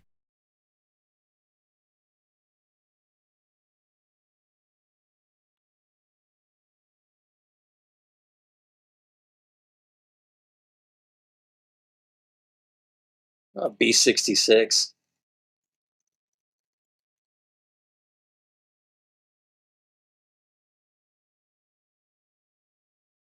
Yeah, they're not showing like the you go in there and they have you can like they got rooms like for NASA and stuff like that. At least they did a few years ago. I haven't been there for a couple years. Well, I haven't been there 6 years. Oh, okay.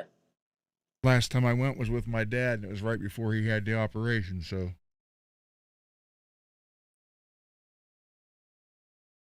that would have been late 2018. That's when we were riding around on the scooters at about 20 miles an hour.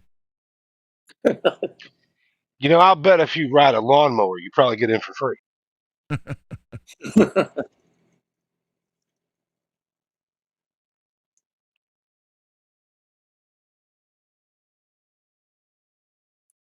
Yeah. I guess You wear these Yep. fake shitty badges talking about, you know. Oh, that looks like an RF4, a recon version. I worked on those too.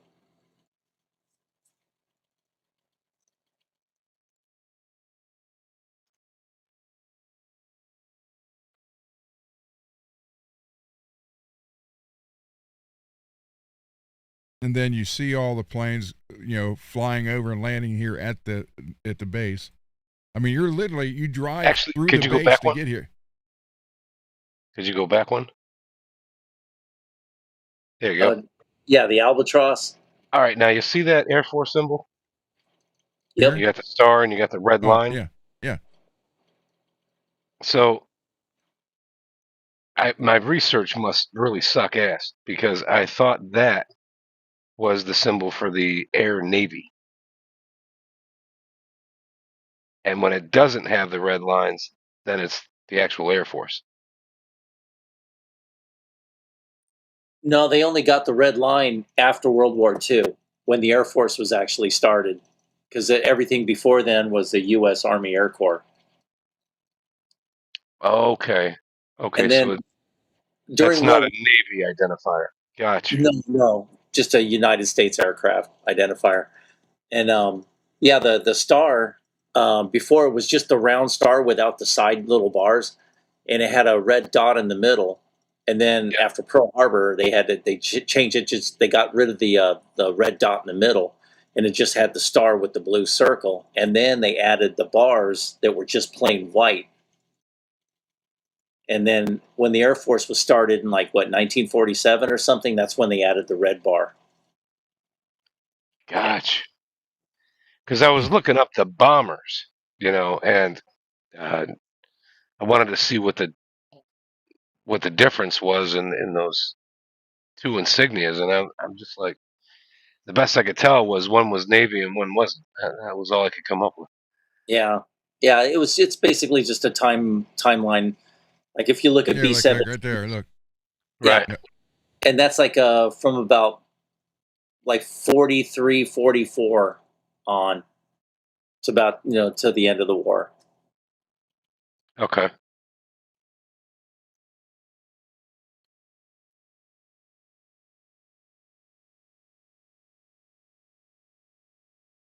There you go. Yeah, I honestly I didn't think to look up the the evolution of the Air Force insignia. F-100. That's a nice plane. Except when it did the saber dance.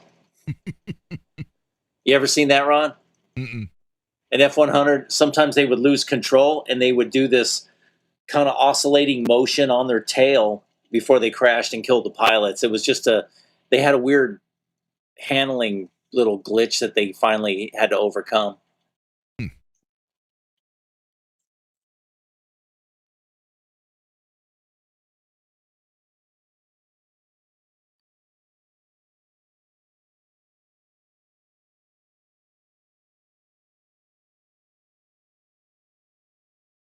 Yeah, Mars, the F4 Phantom is a good looking plane.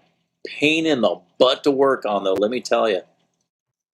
Like Whistling Diesel's, building up an F4, and they already took it on some test flights. But man, it requires so much work to keep going.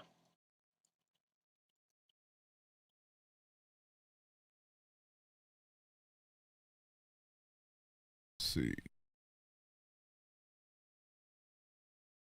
Now I think we're at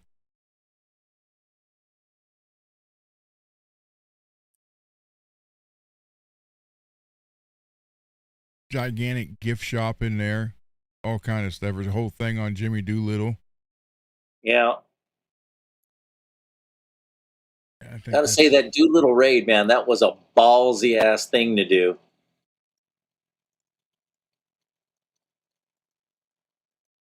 They used to have it so you could go through each section. Apparently they changed it.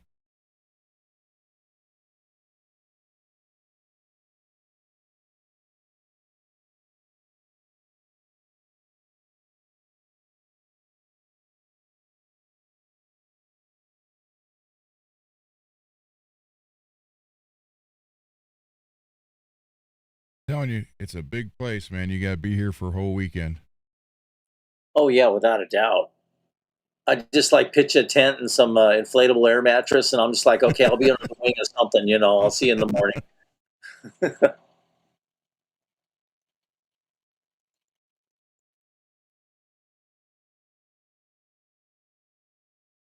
Yeah, you can go through these presidential planes. They tell you whose it was, and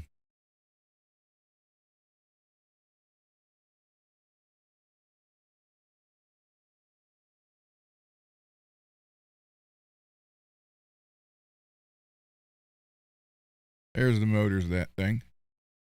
Engines. Yeah.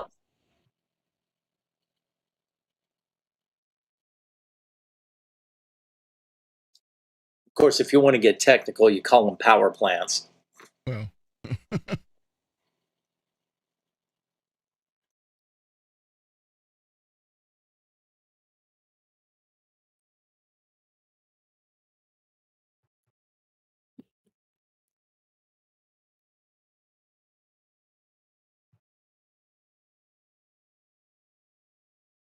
Now that I've never seen that before. I don't know what that is.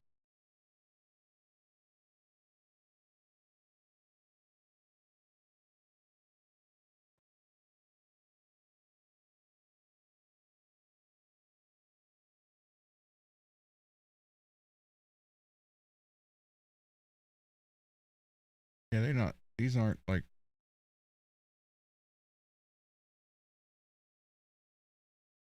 Oh, B-58, nice. Well, you need to tell your wife you gotta fly over to Dayton Airport. Dayton International. Yeah. Wow. Yeah, one of these is Roosevelt's plane.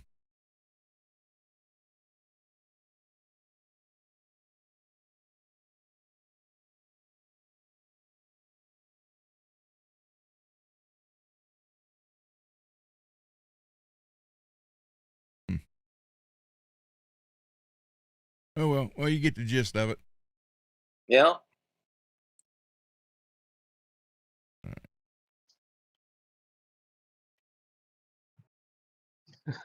Mars. They're all Transformers. Yeah. Mars, you're only hour and a half away. Do you ever go there?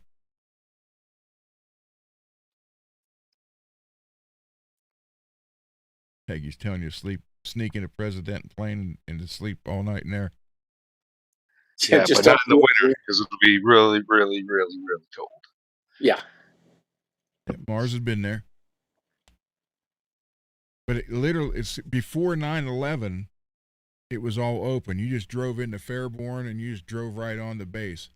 Once 9/11 happened, then they just closed it all up and they reroute you through Fairborn, and you can only get in it now one way.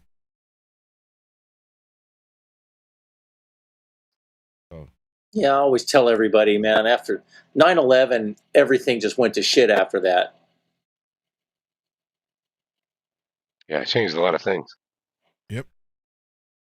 You couldn't be running 10 minutes to a flight after that. Yeah. You had to be extra early in case they got to inspect your asshole. Yep.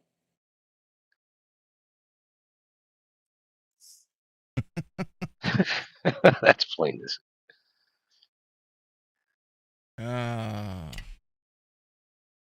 All right, everybody. That's about it for tonight.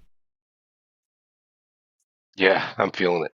Anybody got any questions or anything they want to find out before we call it an end? We'll be here tomorrow, and I'll have hopefully Marshall's guitar. Well, let's see if I paint it red. May not have Marshall's guitar in here tomorrow, or might. Who knows? Or if anything, if you paint it, snap a couple pics, and then you can show us some paint pics. That'd be great. Hi. Well, if I can show the neck tomorrow and there's no tape on it, I made some really big progress. Sweet. Cross your fingers, but don't hold your breath. Okay. What's the meaning of life? Oh, well, that's in my new book. I would say the meaning Shut up, of world. Please learn to go fuck yourself. So, I'm not done with it yet. It's a work in progress.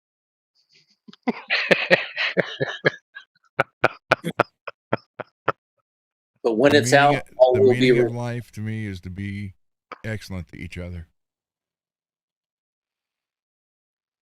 Then death. All we are is dust in the wind, dude.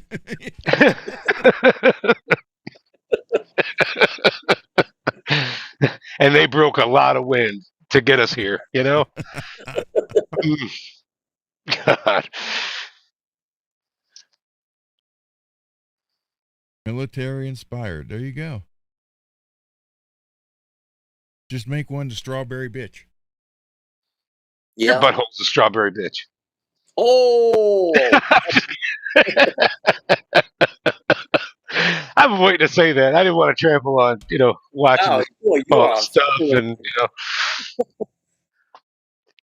Love Bill and Ted. I thought you said love Bill to the end.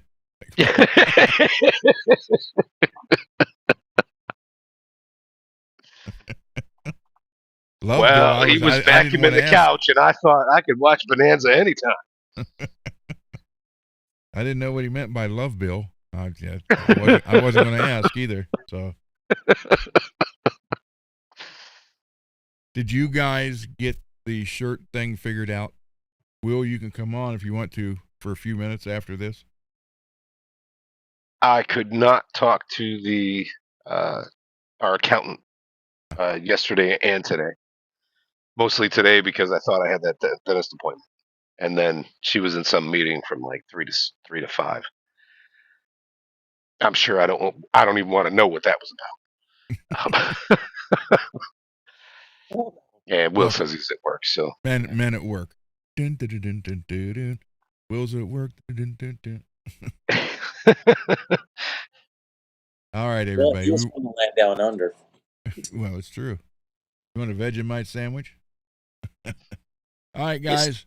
Here's our intro, outro. We will see you tomorrow. Thank you so much for hanging out. Yes, thank you all. Thank you. Peace. See you later. Have a good one. Peace, love, and vegetable rights. Vegetable rights.